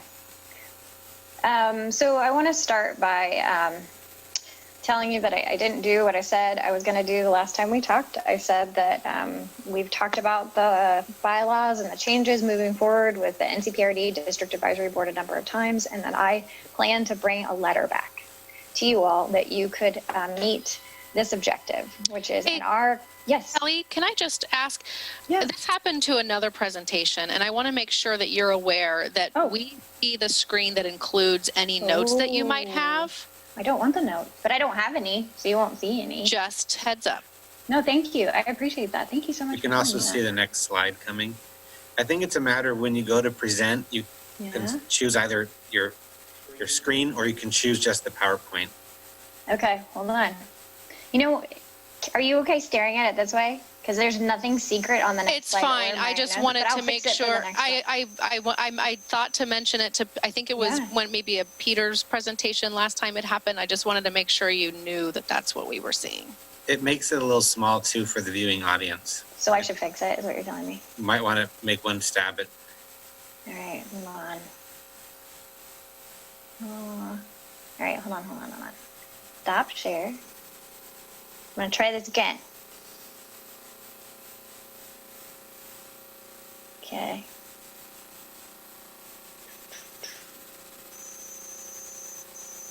I don't think this is going to change anything, y'all.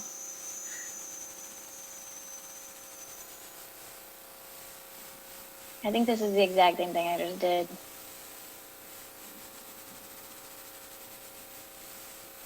Because what's happening, I know how to fix this, I think.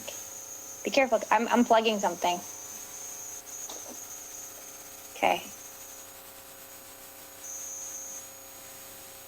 All right, y'all, is that better? Is that big? There you go. Okay, so what happens is, just so everyone knows, I have two screens, and I'm not smart enough to figure out which screen is doing what. So I think when I do this, I'm just gonna unplug the second screen, which is what I just did. So, all right, let's try this again. So I'm bringing you an actual IGA amendment, not a letter. And the reason why I'm doing this, just to recap, is because our cooperative agreement with the district requires the city of Milwaukee to say yes to any substantive changes to the bylaws for the district advisory board. So that's why we're doing this. You all know, we've talked about the membership changes. We're going from 9 to 11. Those members are now distributed in these different zones, 2 representatives per zone. You've seen the map, so I won't spend a lot of time on that. When I talked to you all in October, one concern I heard was, hey, there's a lot of emphasis on population here. I'm not seeing where, if the population changes in a different direction, you're going to come back and provide more seats to those areas. So I've included, it's not in the IGA amendment, because it's in the bylaws. The bylaws are now an exhibit that's attached to our IGA if you approve this, but there is a provision that says that the population has to be looked at least every 4 years, but it can be done earlier than that if you have significant changes that impact the boundary of the population of the district. So that is something that I know that Councilor Parks worked hard on to make sure was in the final version of the bylaws in response to those concerns. So what does it do? It basically just replaces Article 5A, 1 and 2, which in the current cooperative agreement, it's really messy actually. I wouldn't stare at it too hard. It has really old membership structure, and then it had what it was changing to in 2009. So all of that's gone now. It only has the revised 11-member board. Didn't touch anything else. So I left the clause that says that you have to come back to the city of Milwaukee when you make major changes. You're not seeing it in the amendment because not touching that section, that part of Article 5. So it's still there. The other thing that this amendment does is it changes every reference from District Advisory Board to District Advisory Committee because it's got a new name. And then we're attaching the entirety of the bylaws as an exhibit at the back. And that's because for a minute there, we were about to drop the full bylaws into our agreement and it was making my head explode because it was just too much, right? So that way we can reference the bylaws as an exhibit, but not have the entirety in the body of our agreement. And it seemed to be cleaner that way. And at that, I'm going to let Councilor Parks talk because this is I just glossed over, I think, 16 months worth of work on her part. But this is essentially cementing and documenting the agreed to bylaws for the reconstituted District Advisory Committee for NCPRD. Yeah, Kelly, thank you. You really got the gist of it, and the city council has heard some of the nuances of it in the past, and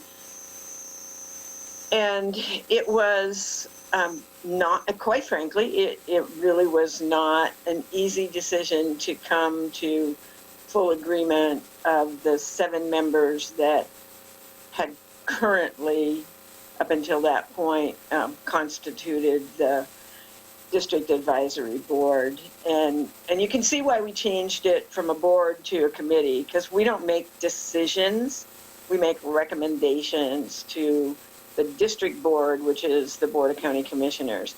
So from the very beginning, it was felt that it should be a committee rather than a board, because that was a misnomer to call it a board. We didn't have that kind of decision making.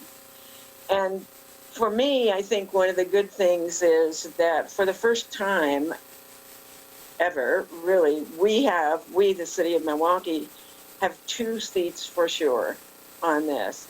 In the past, we sometimes had a second seat. We had a city council seat, which wasn't always held by a city councilor, but someone appointed by the city council. And then there was another seat that said it was on the west side of Highway 205 and could be a resident within the city. That was all it said. That's actually how Ben Johnson, who's on our PARB, got appointed to the District Advisory, what was board at that point in time. And now he can turn around and apply for a position as a City of Milwaukee representative. So we have 2 full representatives. And then each of the other sub-areas each have 2 representatives. And those will be selected by their local people, as just the same as our members will be selected by our local people. So that's kind of the down and dirty gist of it. It is what it is. You know. Well, I feel like we had this conversation before, and I looked for it in all of that and didn't find it. Most of, I forget which is Zone 4, is at least the western 2/3 of Zone 4 is our UGMA, right? It's the area that eventually we're supposed to annex. in that case, what's going to happen? Are all of a sudden we're going to have 4 representatives, and there will be 1 on that little tiny bit that's left east of east of 205? That's an interesting question, as that, let's hypothetically say, as more gets annexed into the city, so it leaves far less in that. What they tried to do and did a good job of, really, in making these sub-areas, they left, of course, the city of Milwaukee as its entirety. And then each of the sub-areas has 20,000 to maybe 22,000 people, because we have slightly over 22,000, but we have 2 representatives. So basically, it's for every 10,000 representatives, or citizens, I'm sorry, generally you would have 1 representative. So let's hypothetically say a lot of that area did come into the city, and when they looked at population, it's like, oh, okay, well, now you're at 30,000 population and this other area. What I would think would happen at that point is that if they're still basing it on the 10,000 residents get 1 representative, then the city of Milwaukee gets 1 more, and that unincorporated area gets 1 less. That's what I would think happened, according to all of the discussions, all of the negotiations that we had, all of what they finally ended up with. Because what they finally ended up with was, let's build areas that would be equal to 20,000 or so people in each area. Right, and that was pretty clear for the various sub areas. It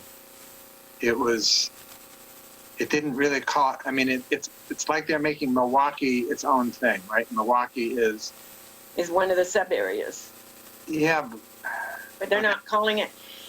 The reason they're not calling it or subgroup is it sub area or subgroup, Kelly? I'm not looking at it, so I'm not sure what the terminology is. I believe it's sub area. Sub area. So in the bylaws, it calls out that the 4 sub areas will nominate and select their people, in a particular way.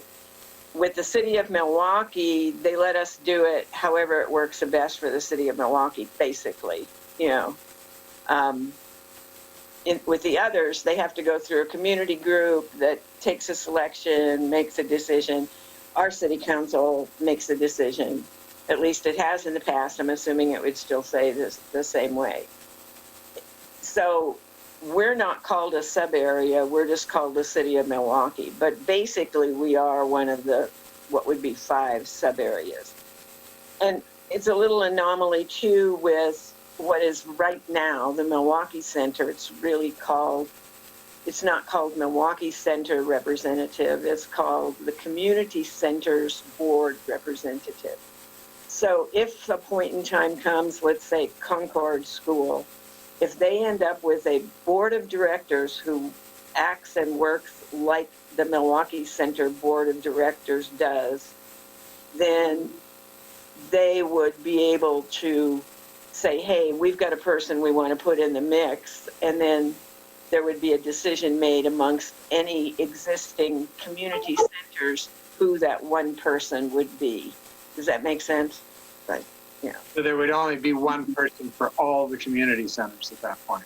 Right, because the thinking is that there most likely would not at any time, even in the far future, be more than 3 community centers, and they would come together to determine who their 1 representative would be.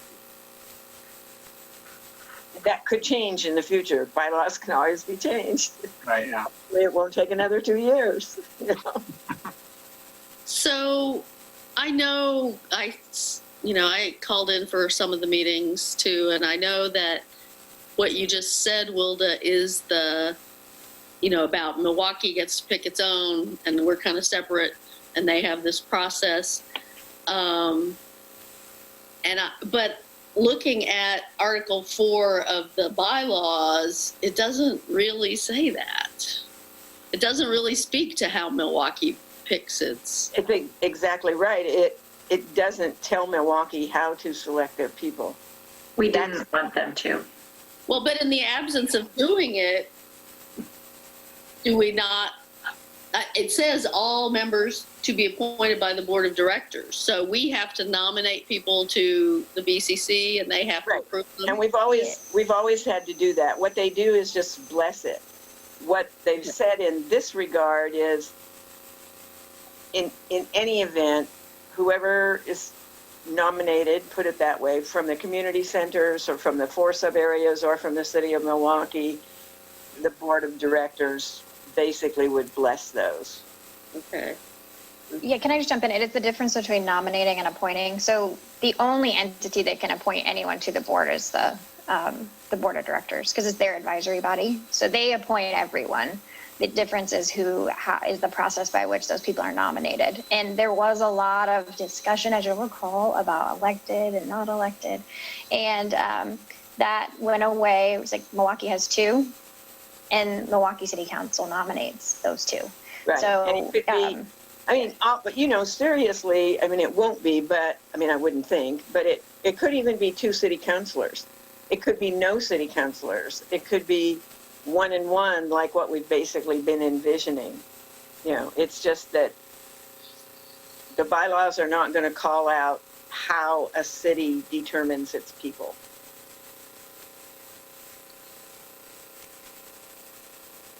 So I guess maybe, sorry, I'm just now sort of recognizing that because, well, so Lisa, can I make sure I understand, to make sure I'm following you? Is your concern in the section 4, or I'm sorry, Article 4, it's, under E, about all sub areas may choose to reappoint their designees or submit new representatives. Is the concern that we're not a sub area? Is that like a definition thing? Would it be an easy enough fix for us to make it clear that we are a sub area and we get to do that? I think we don't want to come under that. Well, I don't know. But I think the fact that subpart A calls 2 members from the city of Milwaukee and then describes the sub areas, then goes on to discuss the sub areas, kind of makes clear that we're distinct from the sub areas. Well, yeah. I also had them change it, I think, and I don't have it in front of me, but I've been remembering the next, I think, subsection after that speaks to all of the areas or appointees 2 through 5, I think, or something like that. Originally it said 1 through 6, but I said that's not right because that would include the city of Milwaukee and the community center, so they changed it to my recommendation from areas 2. Like I said, I don't have it in front of me. Well, so they just say all sub areas, and as I read it now, Part 4E just says all sub areas, and it sets this procedure. If they have a committee, their own committee, they can. Well, and if they don't before have that, there's a section that in parentheses it says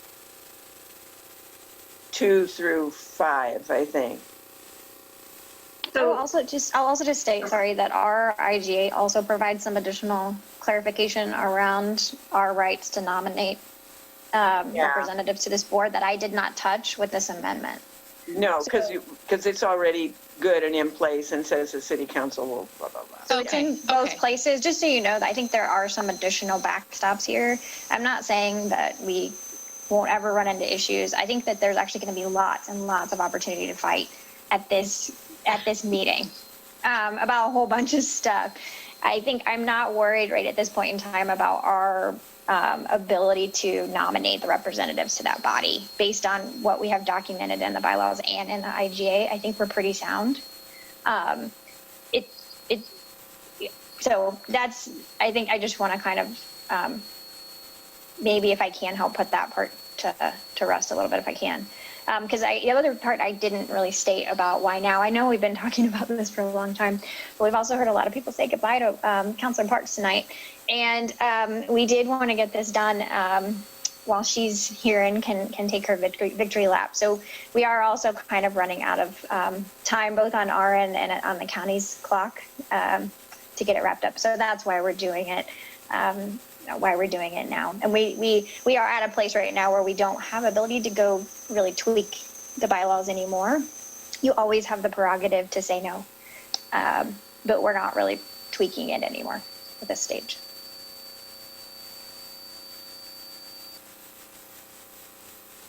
Well, I was a little concerned that the bylaws don't, you know, really speak to how Milwaukee selects, but I mean, I'm comfortable with what you said, that it's spoken to in the IGA, so. Yeah, but like Kelly said, I think the IGA speaks more to that.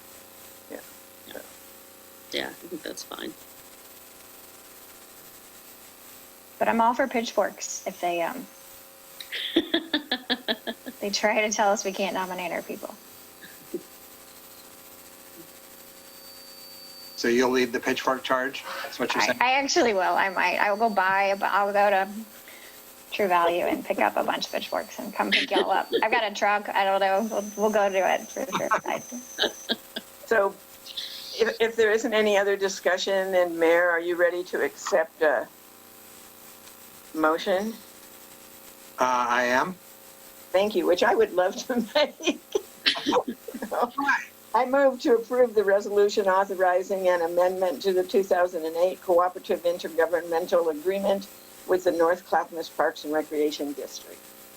I'll second.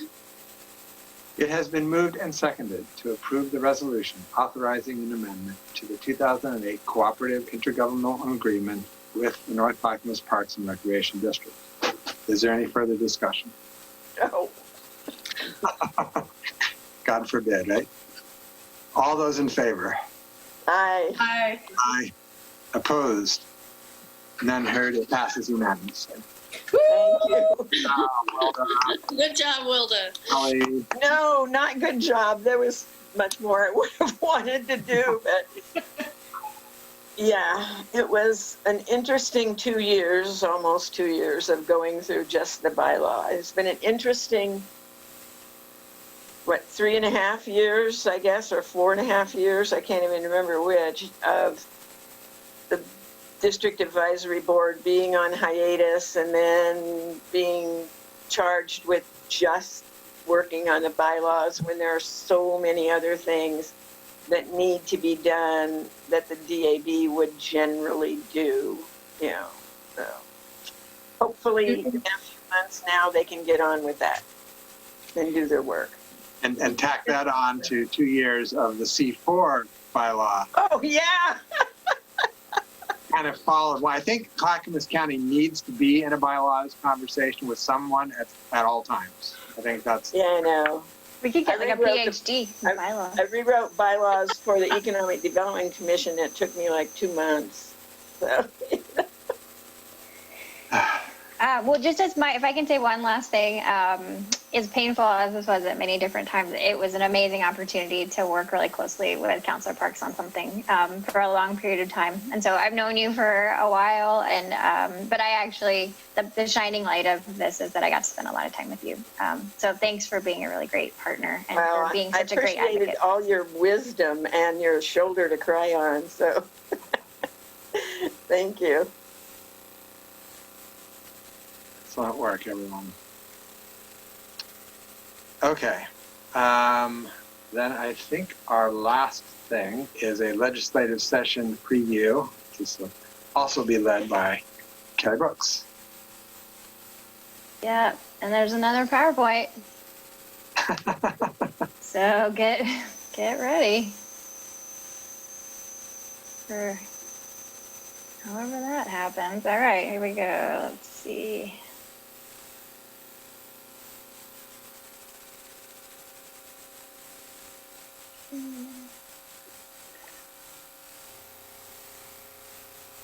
Okay, this is super low tech, which I'll talk to you all about at the end, because this is the presentation that I feel worst about that I give you every year. And so I'll explain that at the end, but I'm going to tell you what I do know first. So we're about to embark upon another legislative session in 2021. It's going to kick off on the 19th. I'm going to be sending an email around to you all. The LOC Lobby Day is virtual this year, and that's going to be on January 28th. And then I've just given you sine die, which is June 28th. I'm not giving you any of the committee closure dates, nothing, because I don't know how this session's going to go.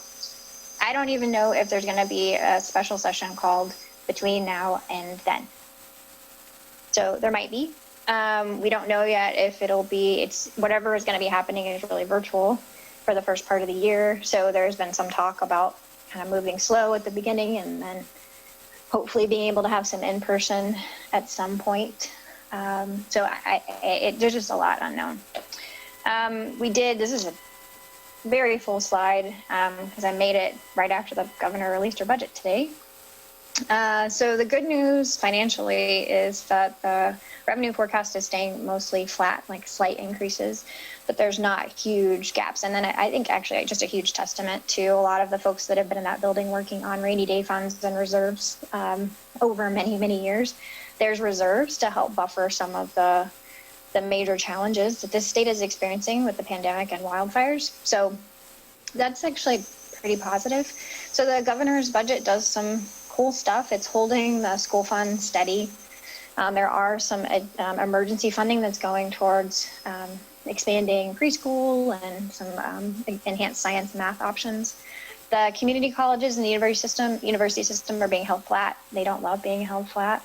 I think the community colleges, this is their second round of that. So I think you might hear some talk about that from folks if you're in the building.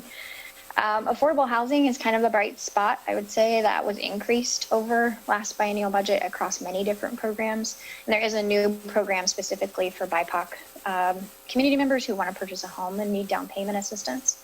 So there's some cool things. I can send you the link to the budget in that in the housing portfolio. You'll see it come up in the LOC priority list, but there is money in the governor's budget there for broadband expansion. That is both urban and rural. We have talked a lot about how oftentimes those programs are rural focused. I think that's still a lot of the focus, but there is a specific call out with respect to urban broadband access as well. The big news, and I think it is something that you will hear quite a bit if you participate in the league lobby day, is part of how she's covering this gap is by closing 3 prisons, or proposing to close 3 prisons between 2021 and 2023. She also is making quite a few different revenue assumptions that may not transpire. That's what governors get to do in their budgets.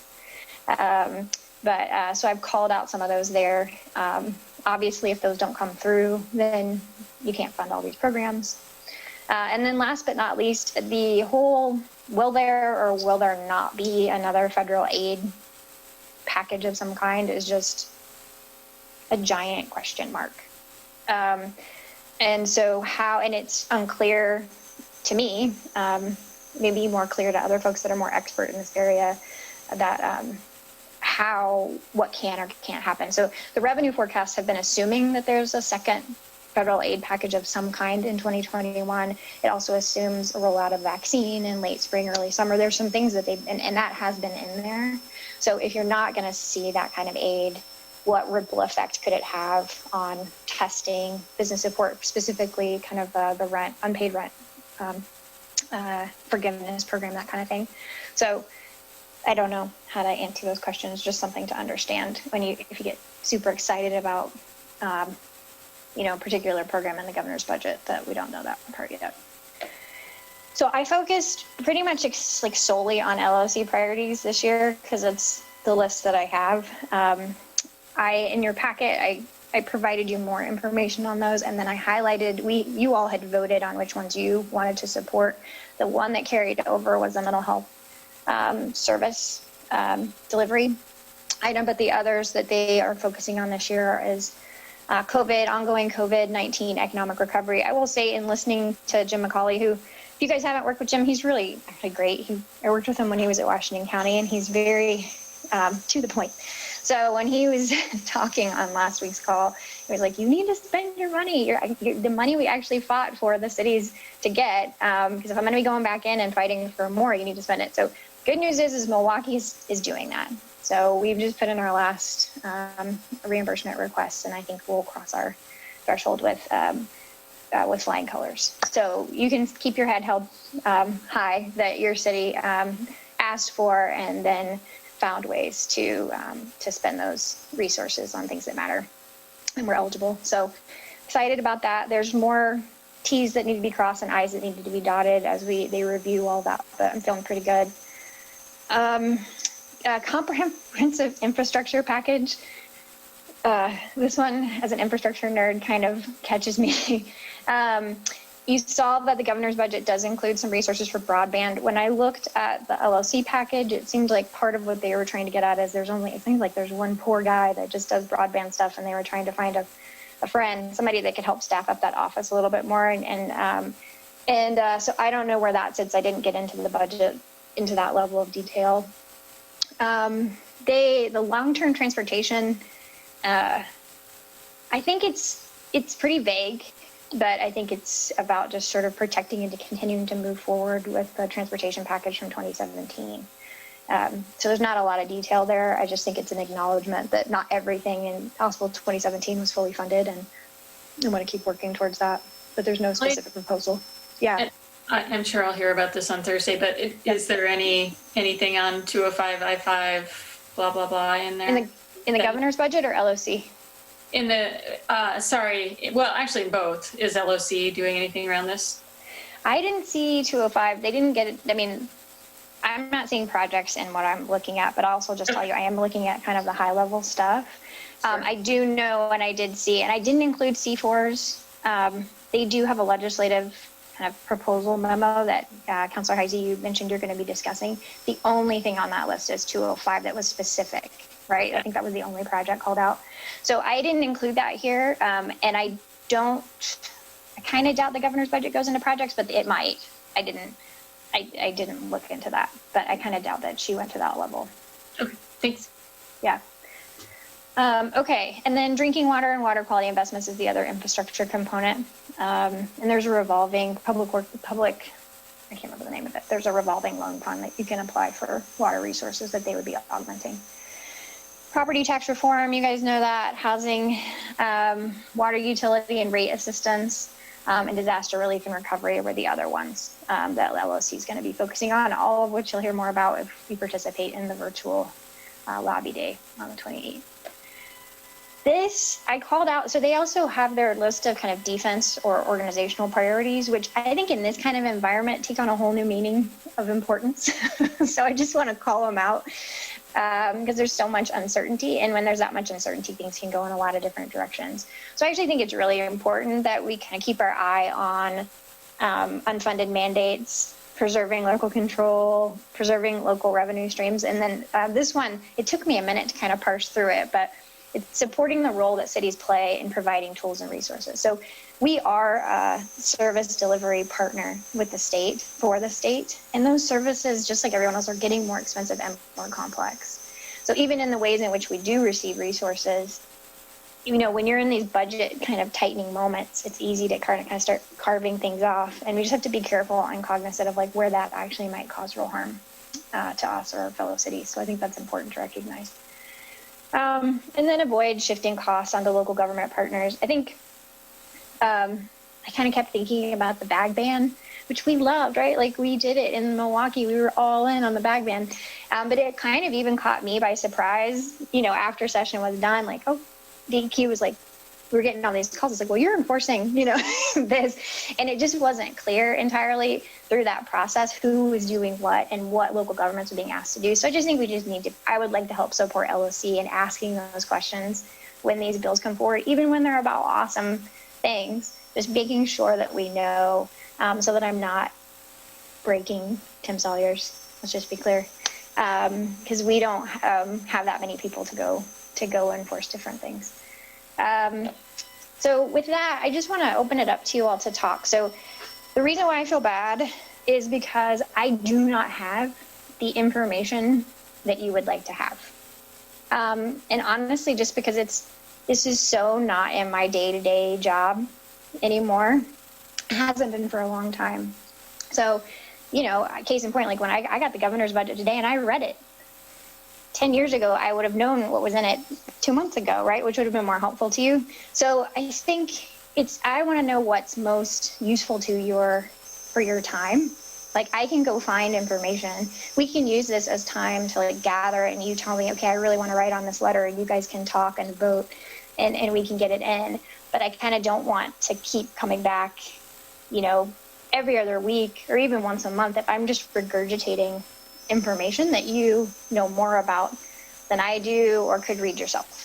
So I think that's my question to you all, just in heading into this next year. What kind of check-in do you want with me versus what would you like to bring to this discussion to talk with each other about? Does that make sense? Now I'm going to shut up. Kelly, can you close out your presentation so that people can? Yeah, thanks. Yeah. So there was a question earlier about what bills, if any, that we have. And the only bills that I've been putting effort into so far are the local choice, the concept of the opt-out for if we negotiate a deal with PGE. So people would have to opt out rather than opting in. So for our net zero bill. Yeah. And then the other one is on building energy code that we're tied in with the Zero Coalition on. I have both of those teed up with the Metro mayors, so Thorn Run will be advocating for both of those bills on behalf of the Metro mayors. And LOC at least is on board with the building energy code bill, because it doesn't force any city to do anything. It just gives cities an option, which we're precluded from having right now. So the conversations I've been having, both of those sound like they're not going to be giant lifts. But who knows? Because there's not going to be some big, hairy climate bill, probably. Although there is a group out there that thinks that they're going to be presenting a 100% renewable bill. But none of the legislators that I've spoken to seem to think that that's a this year kind of thing. So those would be the two bills that, and the one is very specifically us, unfortunately, right now, because Portland and Multnomah are taking a step back.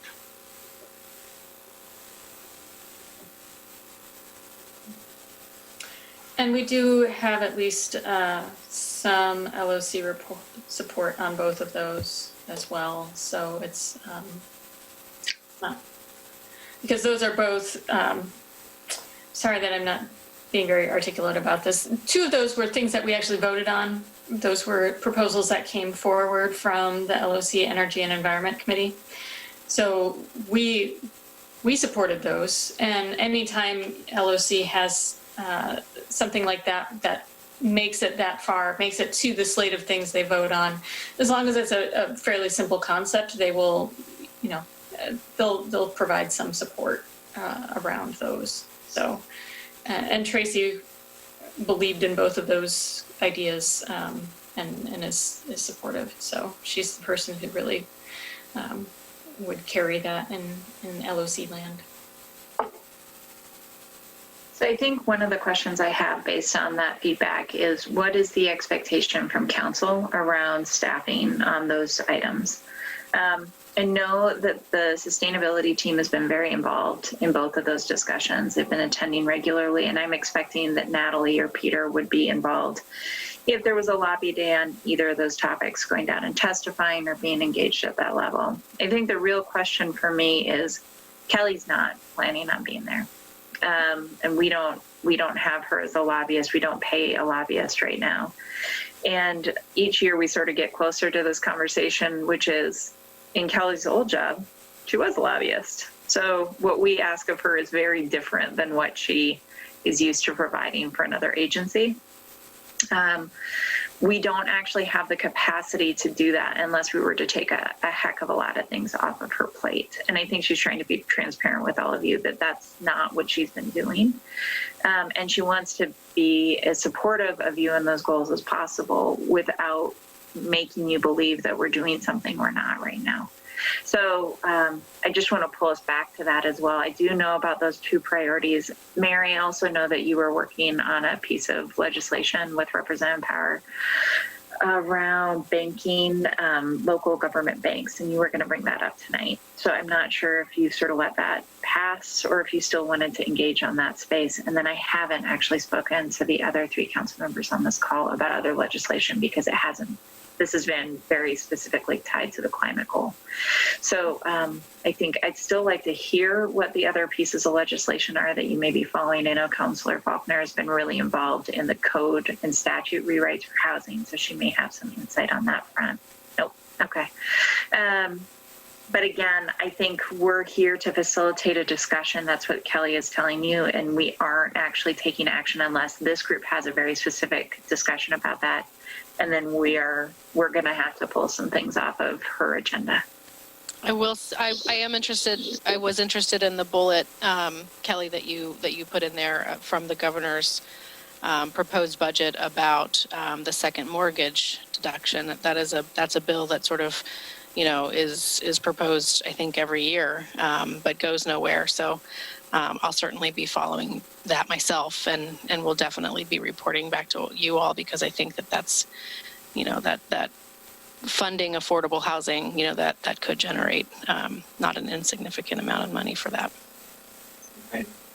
So to catch everybody up a little bit on the concept, for several years, Oregon has teetered or had conversations or had bills on the floor about a state bank, being able to have a state bank that, like North Dakota does it. And they weathered the downturn, the last downturn, better than any other state for that reason. All of our money that, we have for our different funds, for all the different things, end up on Wall Street eventually. And the piece that's interesting is that Oregon law requires a vote of the people to create a state bank.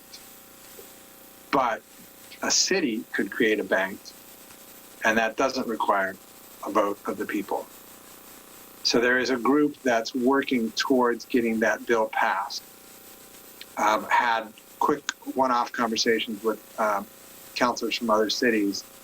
The possibility there is that we could form a city bank of whatever, and more than just one city could be in it. The huge advantage to that is, if you'll recall, when we got our bond for the SAFE program, 30% of the money that we will be spending is going to interest on the bond. So that's going straight into the pockets of Wall Street. A bank is allowed to loan, I believe it's either 8 or 10 times what they have in what they're holding. So if a bank is holding $10 million in assets, they can loan $100 million on projects. So what that means is we could be putting a lot of the funds that we currently have for our sewer system, for our water system, all those funds could be within this bank, and the funds of other cities could be within that bank. And then we could loan money, do a bond with that bank, and loan money at a much lower rate for the projects that we then do. Basically, the essence of this is it could save the city a fortune on our projects. And so there's a group out there. I'm not by any means leading this charge. They reached out to me because they thought that we might be able to provide them some information that they could use to illustrate the advantage to cities for doing this. And we're maybe going to be able to do that come January when Bonnie has some breathing. But that is on the table. It's looking like it's at least going to get a hearing in a committee. Who's behind that? Who's interested in pushing that? I am trying to remember the name of Jazz Davis, ran for city council in Portland, lost in the primary. And he's one of several people that are involved in this. And I would have to look up the name of the organization. And so you're saying it could be multiple cities. I mean, that's a huge lift for a little city like us. You're saying it could be multiple cities together forming a bank. Yep. The Bank of Oregon Cities. Or yeah. whatever. Bank of Oregon Cities, or the Bank of Greater Portland, or, whatever, the Metro Bank of Portland, whatever you could name it, a lot of things. But the point would be that all of those funds that we put in other banks that then they loan on, right? They loan off of the funds we have put in their bank. We could be getting those loans ourselves, and we could be set, the interest rate could be far, far, far lower. So does the motivation for this have anything to do with marijuana money? I brought that up in the conversation with them, and they said, not really. We thought about that. We thought about that, there's a lot of that those cities could then provide banking services to the marijuana industry, but then that, creates some other issues with being insured, FDIC insured, and all this other stuff. So they're not really thinking that. That was my thought back when we legalized marijuana, that was the moment that the state should have opened a bank and provided banking services to the entire legal marijuana industry, and then been able to loan itself on all of its infrastructure projects. It would have been a vast money saver, but it's scary.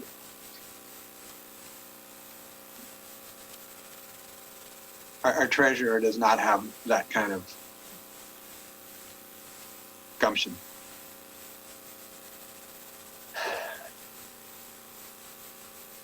So anyway, that's a bill that I'm going to be following and working towards, because I think that was the one thing that made me crazy about the SAFE program, was that 30% of that is going out of the state.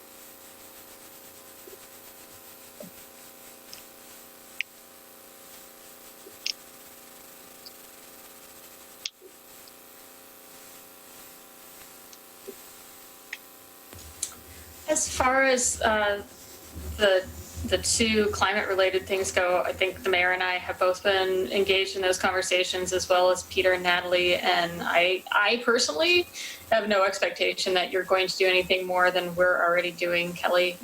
I think we've been part of this conversation, these two conversations, for a long time now, and we have pretty clear direction and connection on what's happening and when and where. So I don't think there's much value added to you investing more time in that.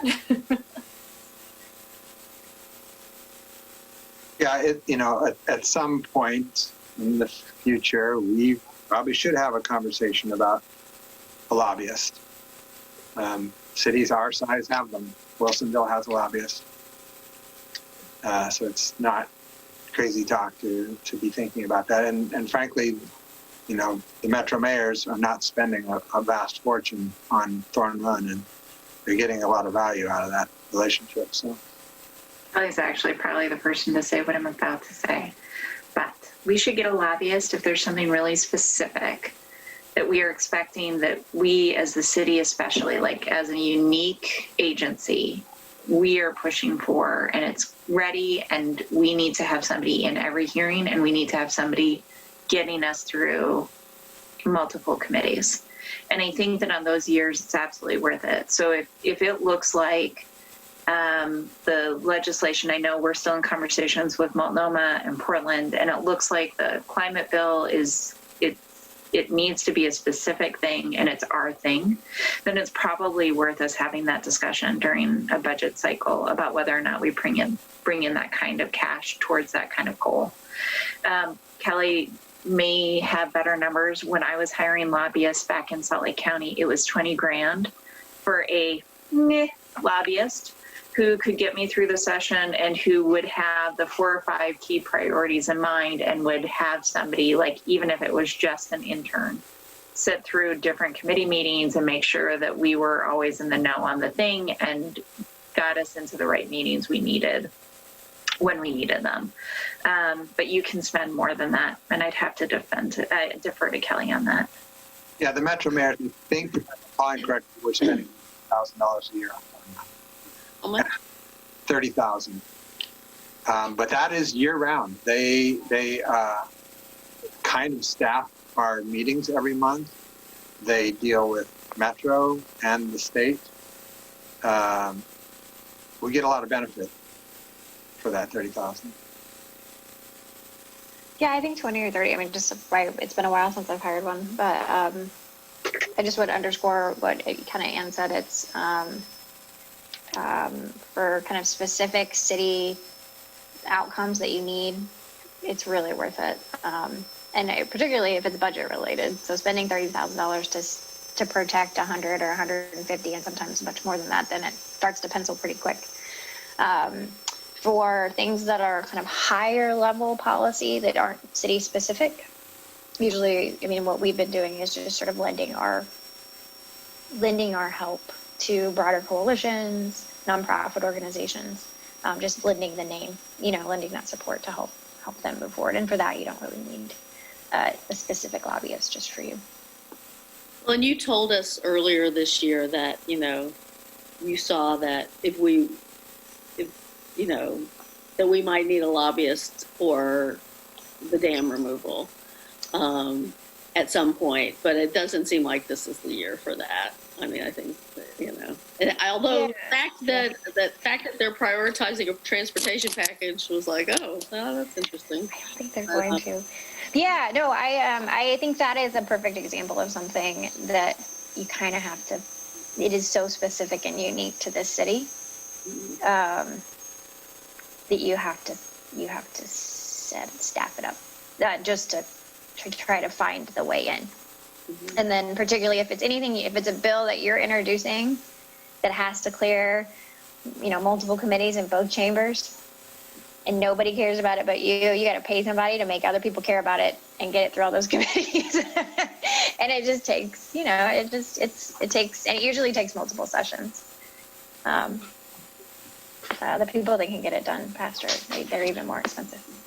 We could, just using Kellogg Dam removal as an example, I mean, it seems like we'd be able to share that cost with some other interested parties. I think, there'd be tribal interest. There's obviously the watershed interest. So we wouldn't necessarily have to spend $30,000 ourselves.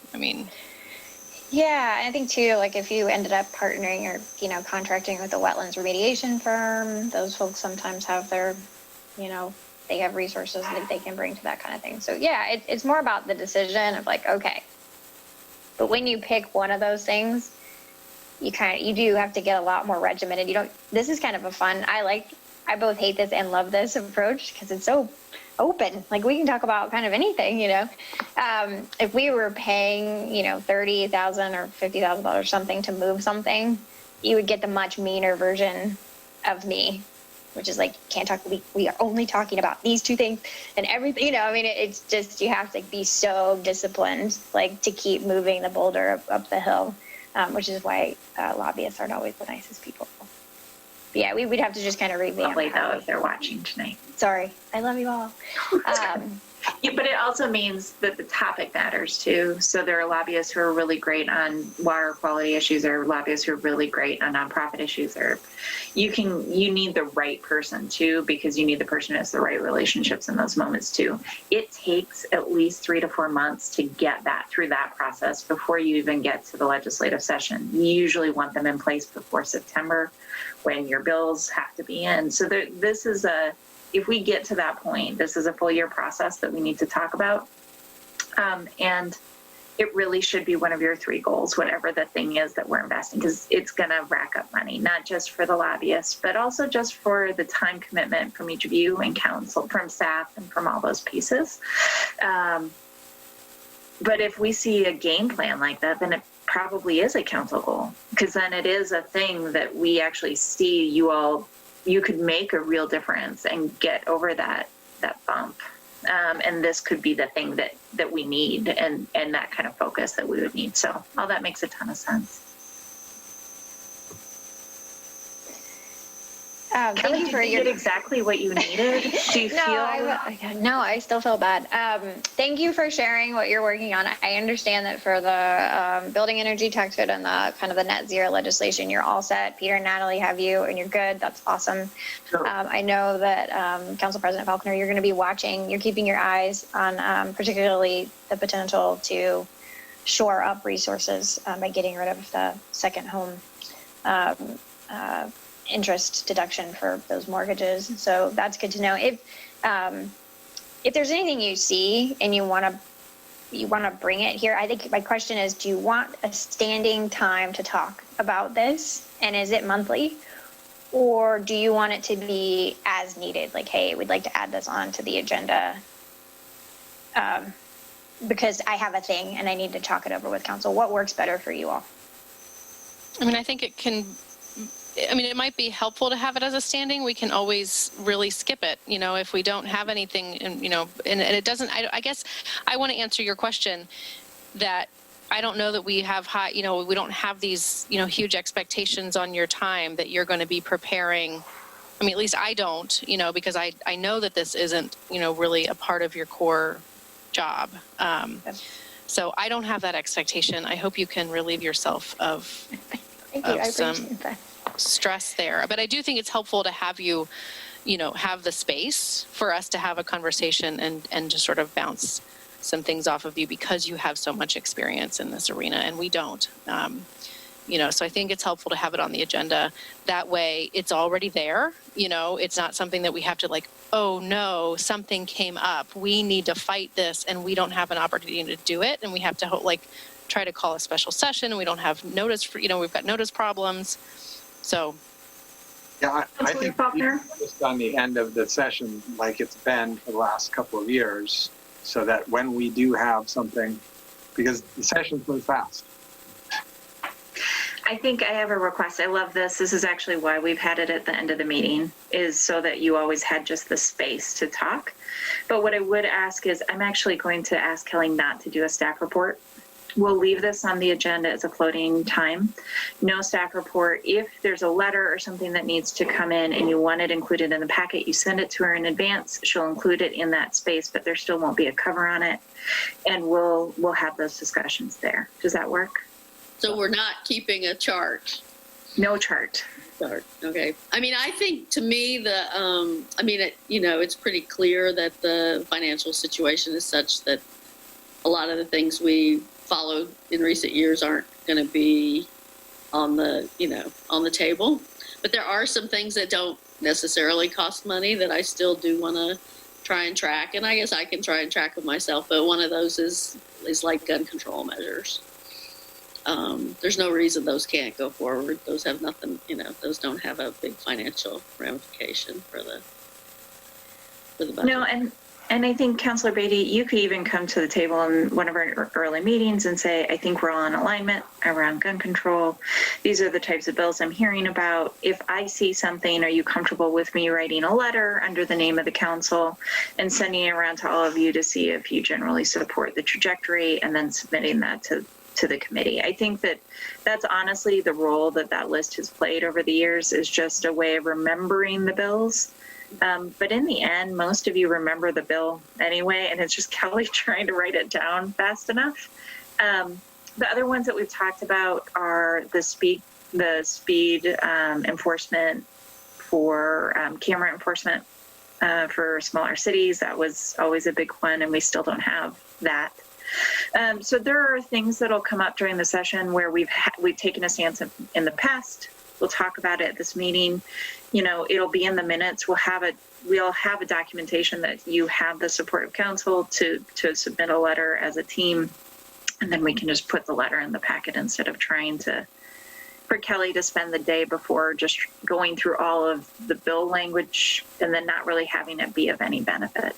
Well, and I do think LOC does a pretty good job of all that. So, I mean, if we just keep checking they keep a running, spreadsheet. So, and I can add that to, I mean, I'm happy to send that link, just so everyone can see the latest spreadsheet, and it would have all the gun control measures or any speed. That way you could kind of have it as a prompt going into the next week when I'm kind of, if you have letters or you have issues, and here's a reminder, here's the LOC bill spreadsheet.